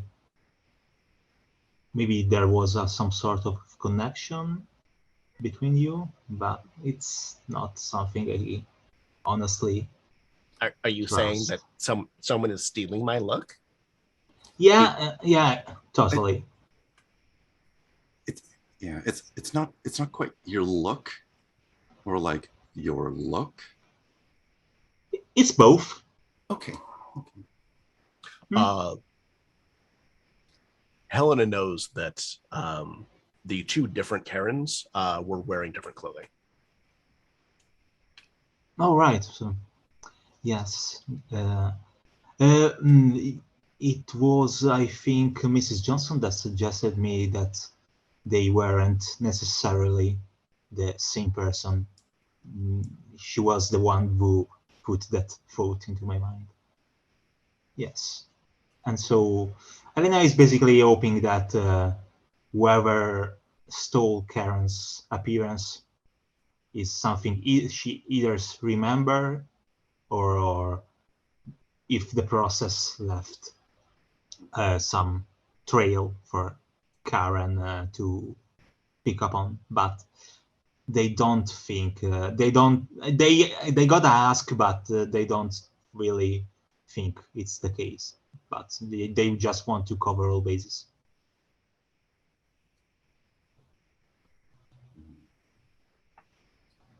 So you're saying that someone took my face, like in Mission Improbable? That's Yeah, they look around with your face wearing really the worst possible clothes, so they are just sullying your. Yeah, It's just rude. Were they wearing off the rack stuff? Yeah, and those plastic shoes with the holes in them, with socks under. That's not true, but Elena just goes there. Karen gapes for like a solid 10 seconds. And if you ask her anything during that 10 seconds, she is not listening. I'll wait 10 seconds. Yes.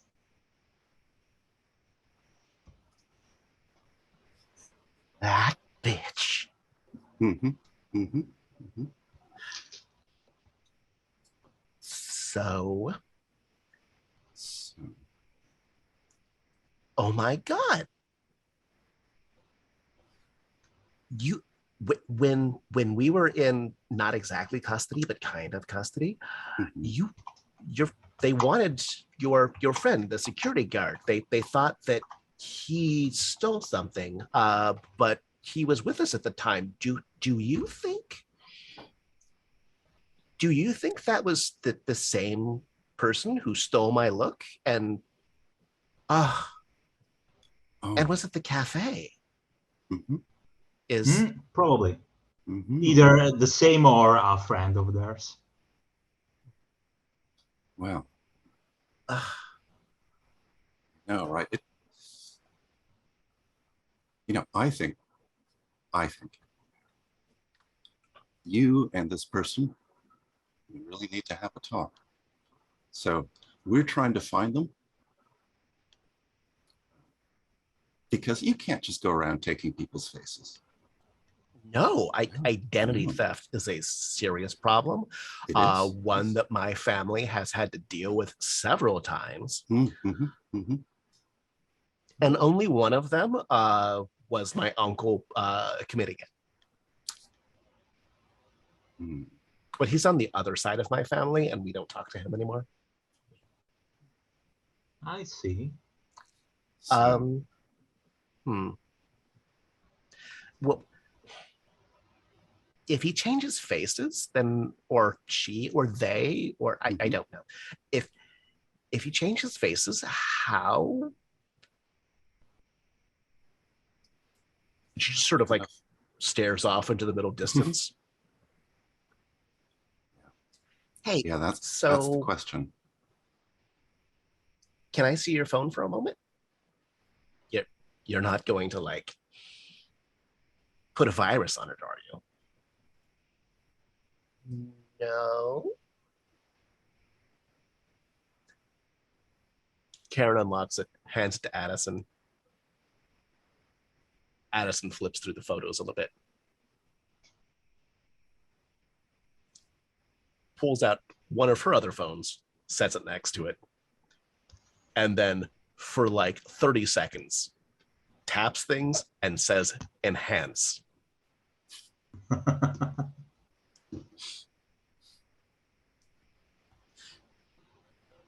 Saying enhance does not appear to be related to anything she's doing. She's just saying it. Who among us has not? If anyone would like to look over her shoulder, she's not preventing anyone from shoulder surfing. Sure. Yeah. At any given time, you should just assume that BP is paying very close attention to what Addie's doing. So Addie has copied over basically every photo from yesterday, and she is enhancing it, but like she doesn't need to be saying it, and she definitely doesn't need to be saying it as much as she is.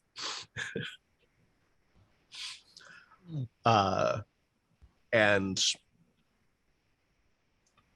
as luck would have it, there is a reflection of a kindly old man that she manages to up-res a little bit. So this stuff that used to be techno bullshit is less techno bullshit now, and is actually something that you can kind of sort of do.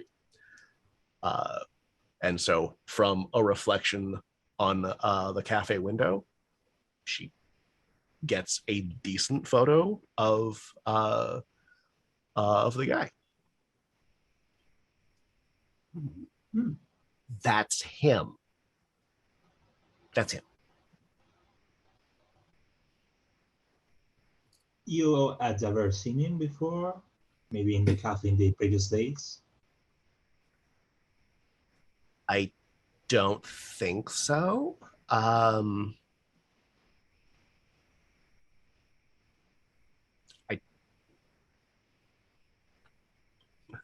She shrugs and just starts going through her photos some more.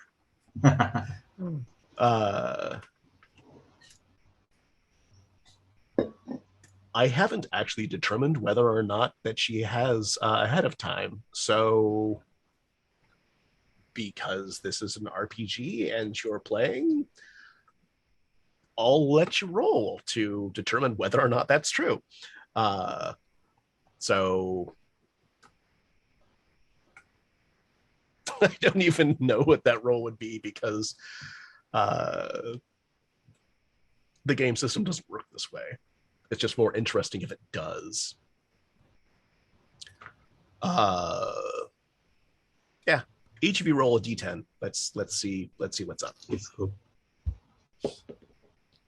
7. I got 10. Roll it again. Oh, okay, we're rolling that again. Okay. No, just one success then. Okay. No successes for me. Yeah, but I mean, 2 out of 3 is pretty good. So yeah, it turns out that like about 5 days ago, she was taking a selfie, and he was right behind her, kind of like reaching for her. Somehow she completely didn't see this. You are not surprised that she did not see this, even though she took a fucking picture of it, because it's a selfie. Where's she looking? Her own fucking face.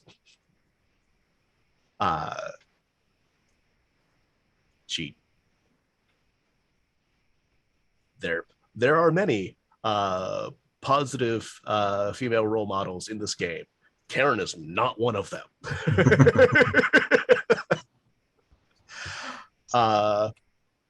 So he's reaching for her from behind, but not like this, like this.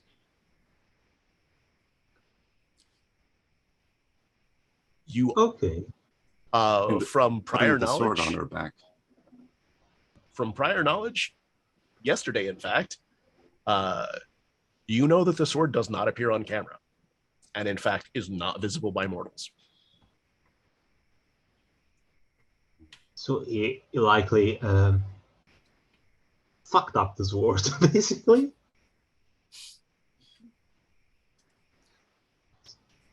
So,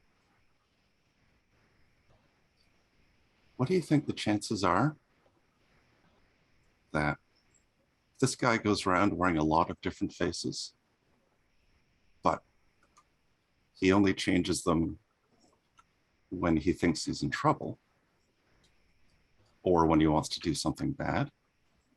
What do you think the chances are that he hasn't done anything wrong for that particular face and he's still, working there at that cafe?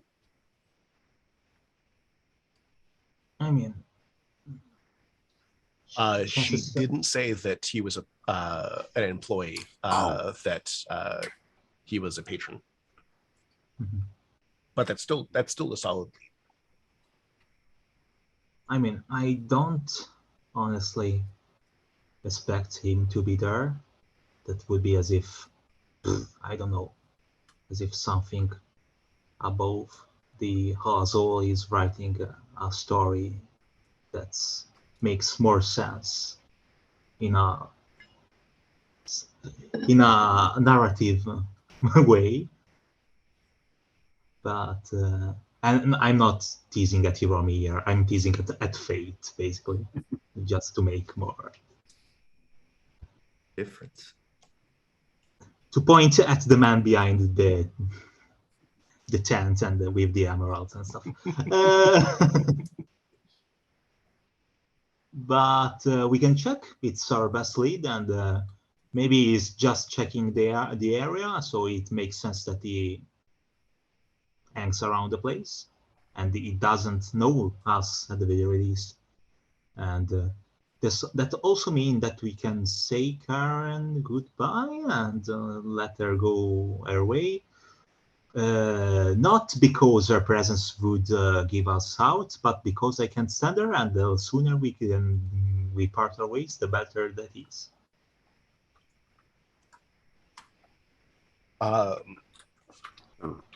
She had previously asked if you would help her not stay in Boston.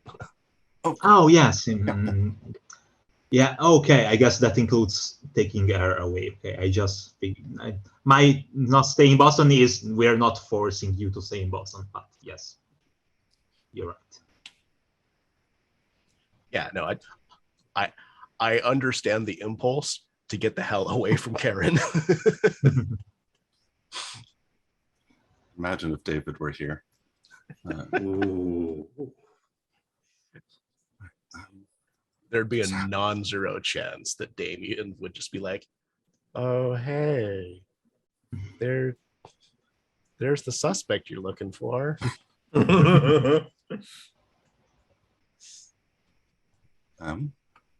Borrowing one of Abby's phones for an anonymous tip.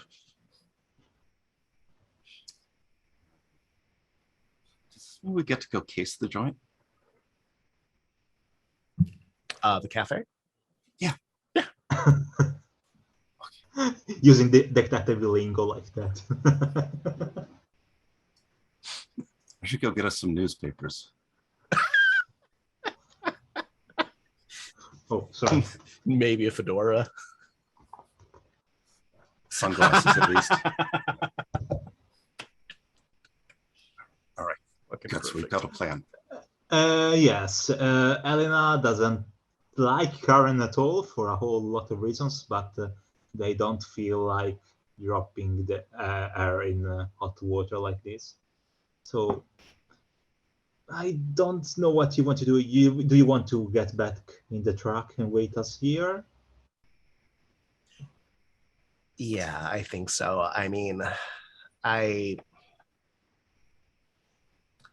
may have caused a bit of a fuss, and I definitely didn't tip as much as I should have, or at all. Mm-hmm. I had no idea, but now that you mention it, I somehow had the feeling.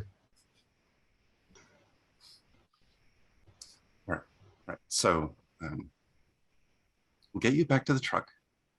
It's surprisingly, we found out just yesterday it's a really good place to hide. So that'll be fine. And confirm. And then we're gonna go take a look around that cafe. Sound good? I can bring you a pastry later. Oh, yeah, thank you. Thank you. The feeling when Helena mentioned a feeling, Addie snickered. She was trying not to. She was trying not to real hard. But I mean, it's funny. And she didn't roll a single fucking success. Wow. Was that to accomplish your role? Okay. Yeah. Karen shoots her an ugly fucking look, but like, what's she gonna do? What's she gonna do? Stab us? Yeah. With a sword.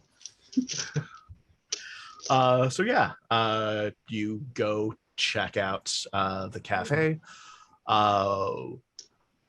It sounded like you're at least Mitch is trying to be covert. Sunglasses, newspaper, lean up against a lamppost somewhere.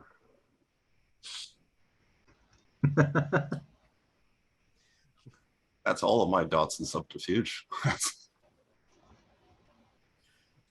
I'm just imagining Mitch with like a relic that's a portable lamppost that just sets it down. Boom.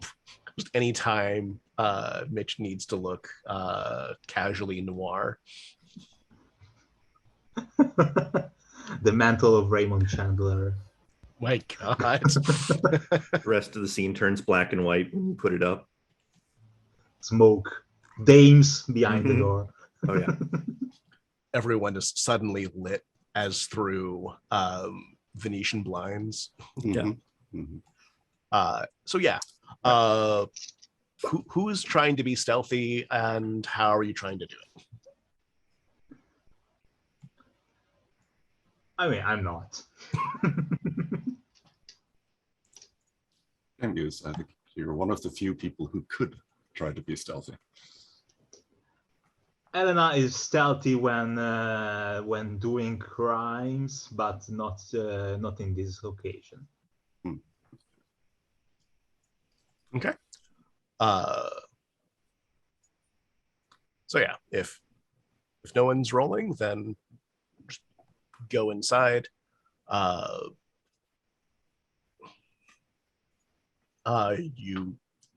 It doesn't take long. It's not a particularly big cafe, so it doesn't take long to establish that he's not there. Okay. But you have 2 photos of him, and he has been here at least once, so you could ask around. Okay, I think I'm finally going to use one of my paths this time. It's the first time for me in the campaign. Nice. So I'm gonna use my blue collar family path to try to connect with the folks behind the counter. Okay. And I'm gonna ask them, basically I'm gonna say, I am sorry to bother you, but I'm having some trouble with this guy here, and is causing a lot of issues for a friend of mine, and I know he visits the cafe from time to time, and I know you really already have lots of stuff to think about with the cafe and such, but I could really appreciate a hand from someone that know how hard things can be, and if you could give me a nod if you see him, I'll give him one of Aiding's number. I don't want to give my number like this. So if you can text us if you see him, I'd really appreciate it. And Helena hasn't a lot of cash with them, and they failed miserably to break an ATM last time. But they'll just keep. Jeffrey's face. Yeah, it was a desperate moment, and I'd been going through a lot that day, and I basically roleplayed them in a growing state of desperation until they managed to get some sleep. So at that point, they just wanted to grab a ticket to go back home, and they had basically no money whatsoever. So they looked at an ATM and they had no tools, they had no patience, and just tried to smash that.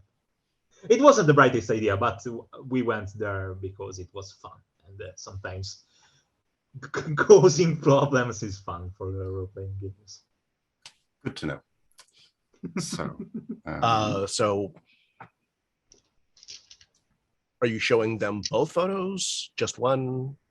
Both. I'm trying to appeal to the path through some sort of well, let's call it like working class some mutual support, basically. Yeah. So since you're tapping your path, you get 2 extra dice, and also you get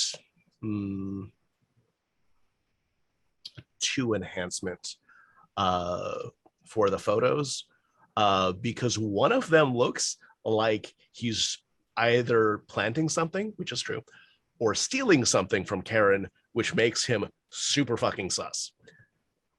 They might not like Karen, but fucking apparently robbing somebody is if they think he's robbing her, which they do, free empathy check, they do, it is, they are instantly not on his side.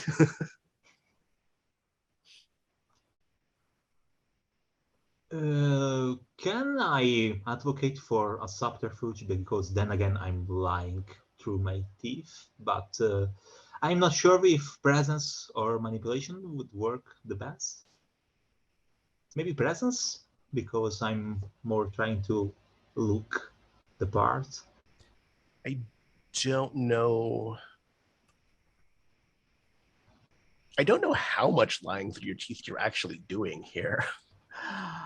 Yeah, because my friend actually here is Karen. I was thinking about an imaginary friend who isn't Karen, because Elena can't even fathom the idea of being actually friends with oh, Karen. you called Karen your friend. No.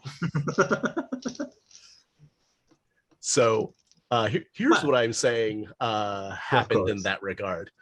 Helena said my friend and used she, her pronouns, and Karen's in one of the photos apparently being robbed. And so Helena did not intend for the conclusion to be that Karen is their friend, but that is the conclusion that they reached anyways. If I'm getting fate bound for this, I'm gonna cry. I have good news for you. You cannot be fate bound pre-visitation. Yes. Of course. After you hit hero tier, all bets are fucking off.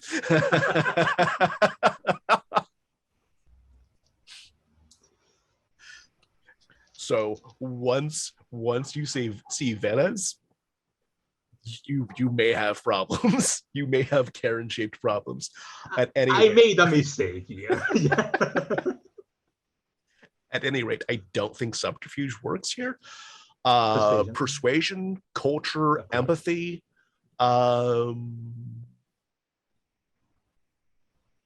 I think those are the Okay, only ones I see that are kind of valid.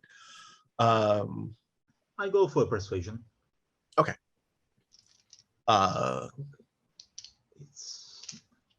And yeah, either presence or manipulation. Like, it's not super manipulative, but you are trying to get a result. But you're also trying to project a working class ethos. So presence is also totally valid. Okay, let's hope for the best. And again, you have 2 additional dice and enhancement 2. Not that brilliant, but with the enhancements. Oh, right, the dice. Good meet. No, it's 4 successes, even with the dice. I got 2 and then add the enhancements. You look so crestfallen when you rolled. I'm like, oh, not working out, huh? 4 successes. Only 4 successes. What the fuck? You're not a social character. You got 4 successes on the social roll. I got 2. The enhancements are really doing the trick for us tonight. I mean, in many cases, you're setting up or specific, like either unintentionally or intentionally setting them up.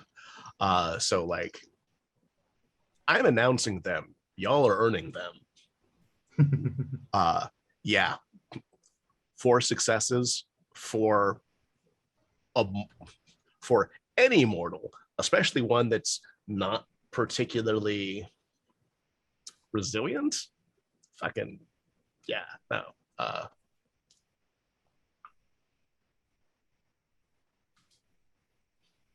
Yeah, the path of the announcements definitely help. Oh yeah, that guy. Yeah, I'll. Ooh.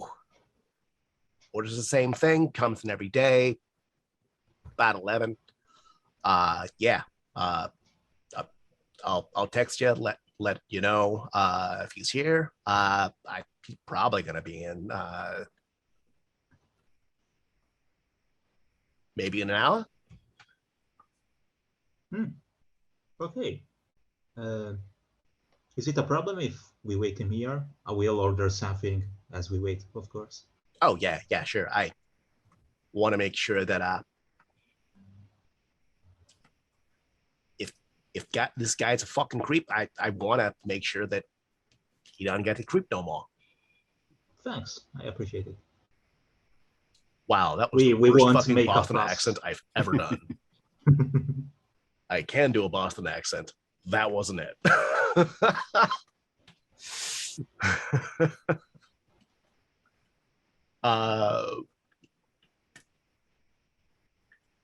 Are you making any effort to hide?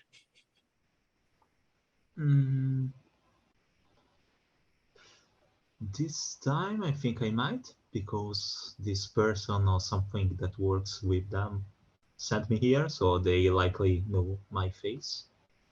So I'm just maybe a simple thing like not sitting in a place that becomes evident from someone who gets in, basically finding a somewhat hidden spot. Yeah, I mean it's not super big, but it's kind of like L-shaped, so you can definitely find a place that's not immediately visible, especially from the outside or the front door.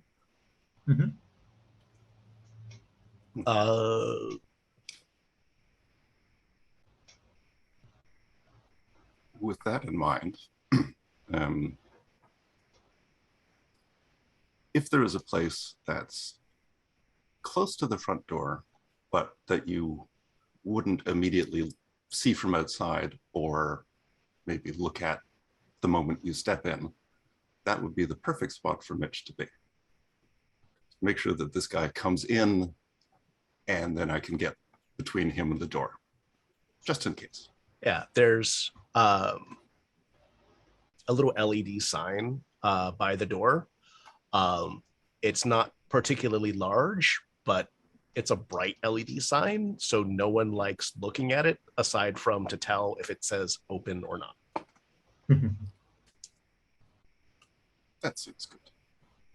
Elliot, what's BP doing? I mean, probably kind of similar, just you know,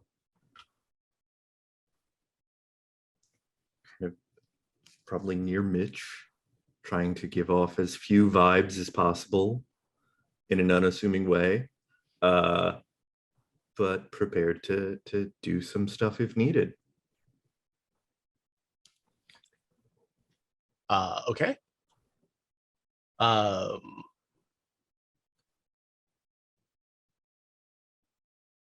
So the positions y'all have picked out gonna be worth a 1 enhancement, and I am gonna want rolls for you on how you're hiding. So for hiding in this case, either empathy or subterfuge. Subterfuge is if you're trying to physically hide. Empathy is if you're trying to position yourself in a way that would not be obvious to someone viewing from outside. Empathy, composure, to just kind of be chilling. Absolutely.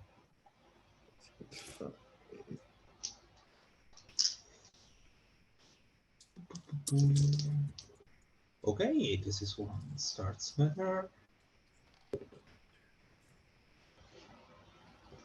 With the announcements, it's 3 successes for me. Ooh, nice. Disappears completely. Oh, and it looks like Mitch is also 6. That is the best exploding 10 I have ever seen. Go team vibes. So Mitch and BP just like pull Predator cloak and just like shimmer and then are just vanish. In fairness, it probably cost me like 5 of my successes just to not have Addie ruin everything. Getting the perfect pose. Okay, now do a silly one. Mm-hmm. Yeah. She's her own complication. Addie was a factor. Now she's not. Difficulty 5 because of that. My lord. Wow. Okay. That's not what I'm looking for. Where is what I'm looking for? I should have taken time to put this up beforehand. Sorry, it turns out that I also need to roll now. Shame.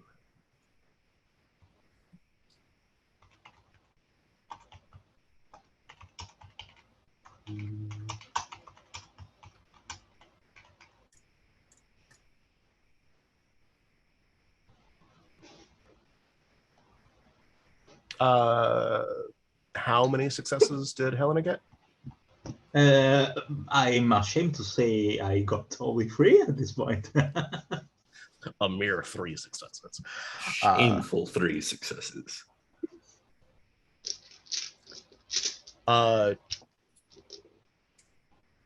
So at about 11 o'clock,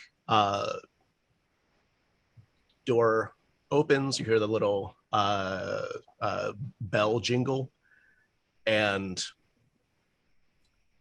Karen walks in. Oh. And Karen gets to the counter and then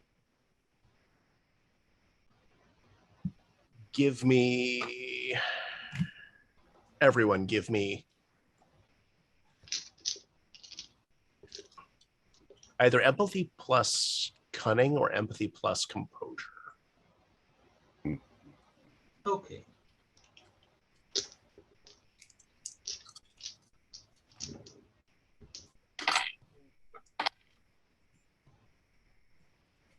Okay, this time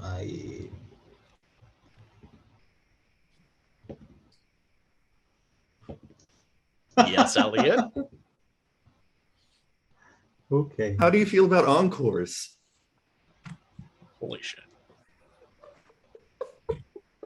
Good news, I only got one. Okay, I'll see your 6 and raise a 7 this time. What the fuck? I got like 3 10s and an 8 on the roll. Then they exploded for a while. Love it.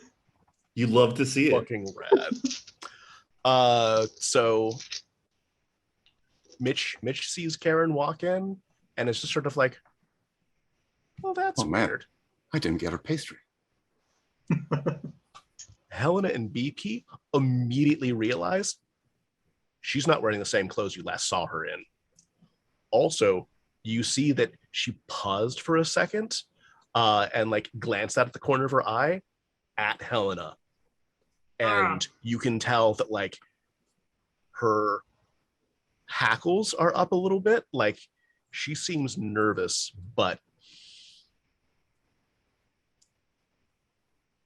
what she's gonna do is gonna have to wait for next time because we're out of time. Dun dun dun, cliffhanger.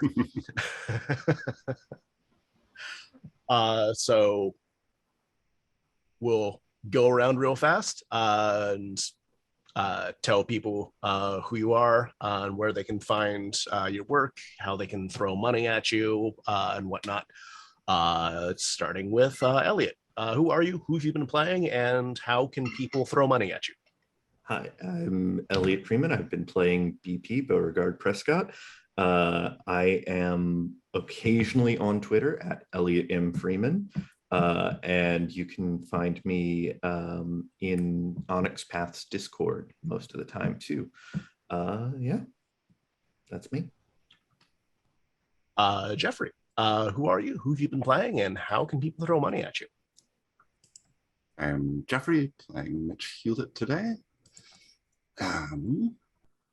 Writer for Scion, who coincidentally has a new tasty bit out. It's only $1.99. It's called Making History Modern. And it's about how to update myths, look at myths from a number of different points of view in order to bring them into your Scion games. I highly recommend people check it out. It's pretty cool. You should buy it. It's only $2. There's no reason not to. Michaela, who are you? Who have you been playing? And how can people throw money at you? Hello, I'm Michele Masola. I'm playing Elena Torres-Rapacini. You can find me mostly on the Onyx Path Discord. I hang over there, so I can respond and comment on stuff. As for what you can buy for me, there's this. They came from supplement for the Storypath Nexus that's called They Came from the North Pole, which is not an official one, but it's funny and cool, and I like when people get it. And also, if you could throw some money at the They Came from line as a wall, so I can try to sneak my way into pitching more books, that would be also appreciated. Awesome. I'm Hiromi, they, them. I've been story guiding and playing Karen, Addison, and Kazu, and a barista with like a terrible Boston accent, and I'm ashamed of that because I know I can do so much better. I am in most things Scion, although I don't really pay attention to the forums, even though there's a thread specifically to ask me questions. I get busy and I'm not on the forums for any reason aside from that. So if you have a question and it's been a bit, sorry. You can find me on Twitter, TikTok, and the Onyx Path Discord, either as Hiromi on the Discord or Hiromi Cota on the other things. Yeah, that's us. catch us next week when we find out what is this Karen's deal, and how she's going to deal with a cloaked BP and Mitch. We'll see you. Wear a mask. Don't do identity theft.